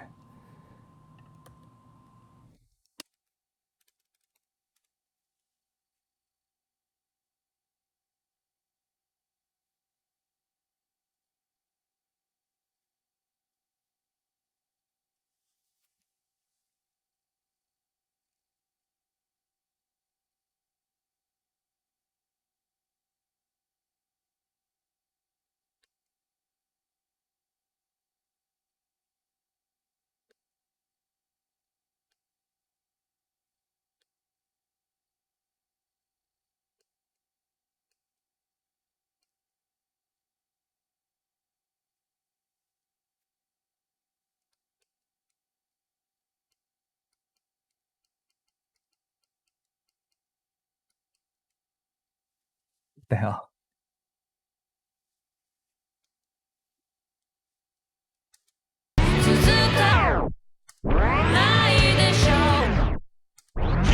Okay.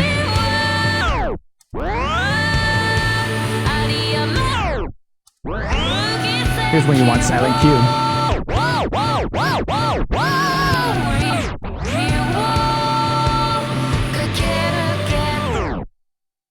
I guess it knows that there's no play button.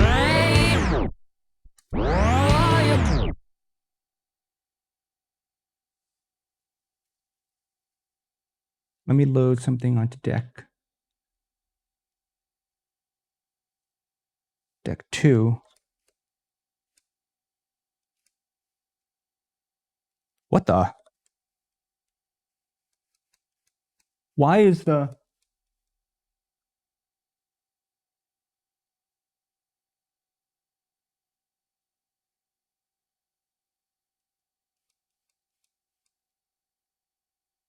Why is the up fader going nuts?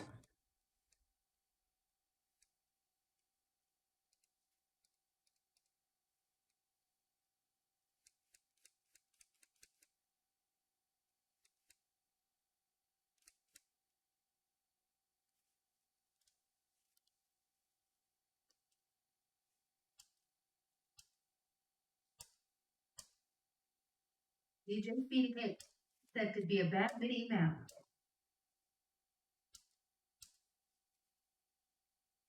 If I move, I'm wondering if there might be something wrong with the up fader.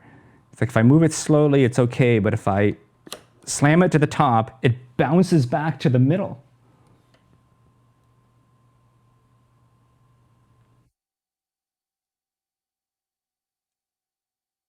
Yeah, sometimes when I'm at... That's weird.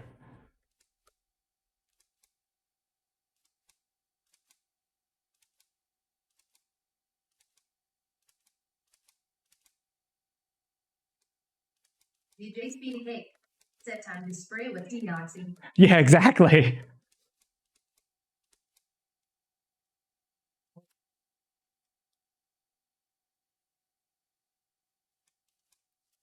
So funny thing about the crossfader here is when I first got it, even though this is used and it's kind of scratched up, the this has like the Galileo Essential crossfader in it, and it was binding. Like if I'm pushing it in either direction, the post would bind.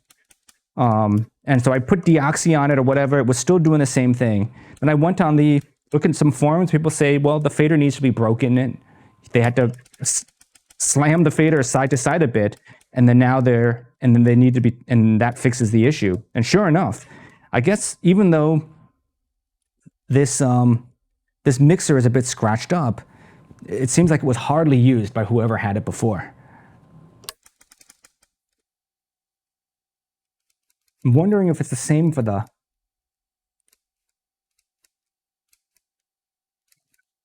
That's pretty weird. I'll have to take a look at it. Yeah, because channel 1 fader doesn't have that problem.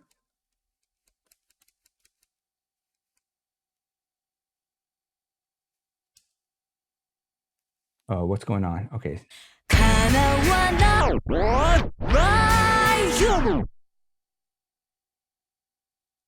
Okay, so let's load another track.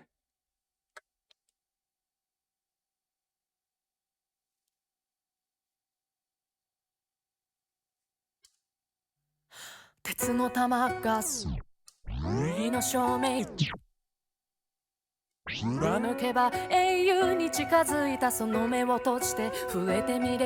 so I guess the deal is I have to start the decks playing with the mouse. And then after I've started the deck, and I have to turn off the load lock. DJ CDK said, I guess just gotta leave both decks in play state before you start and just leave it alone. Right. Although I have to turn off the deck lock because I guess under DVS control, VirtualDJ treats all of these decks as still playing. So then the load lock will display this warning, and then I have to keep clicking OK. So I just have to make sure to turn that off when using this mixer. Not that I love using VirtualDJ. VirtualDJ is interesting from a technological perspective. There's a lot of interesting stuff they've coded it in, but it's quirky. You really have to practice and know ahead what weird stuff it's going to do. It's not like Serato. I mean, I've used Serato for the very first time yesterday, and it was fairly straightforward. Right? It's extremely simplistic. It works. It kind of just works. What works, works, and what doesn't work. And that's it. There's no messing around with it. DJ Speedy Cake said the only killer feature VDJ has compared to any other software is that it has VST support. Yes. Yeah. Okay. That's it. It's all documented now.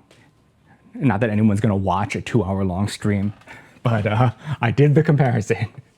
Thanks for tuning in.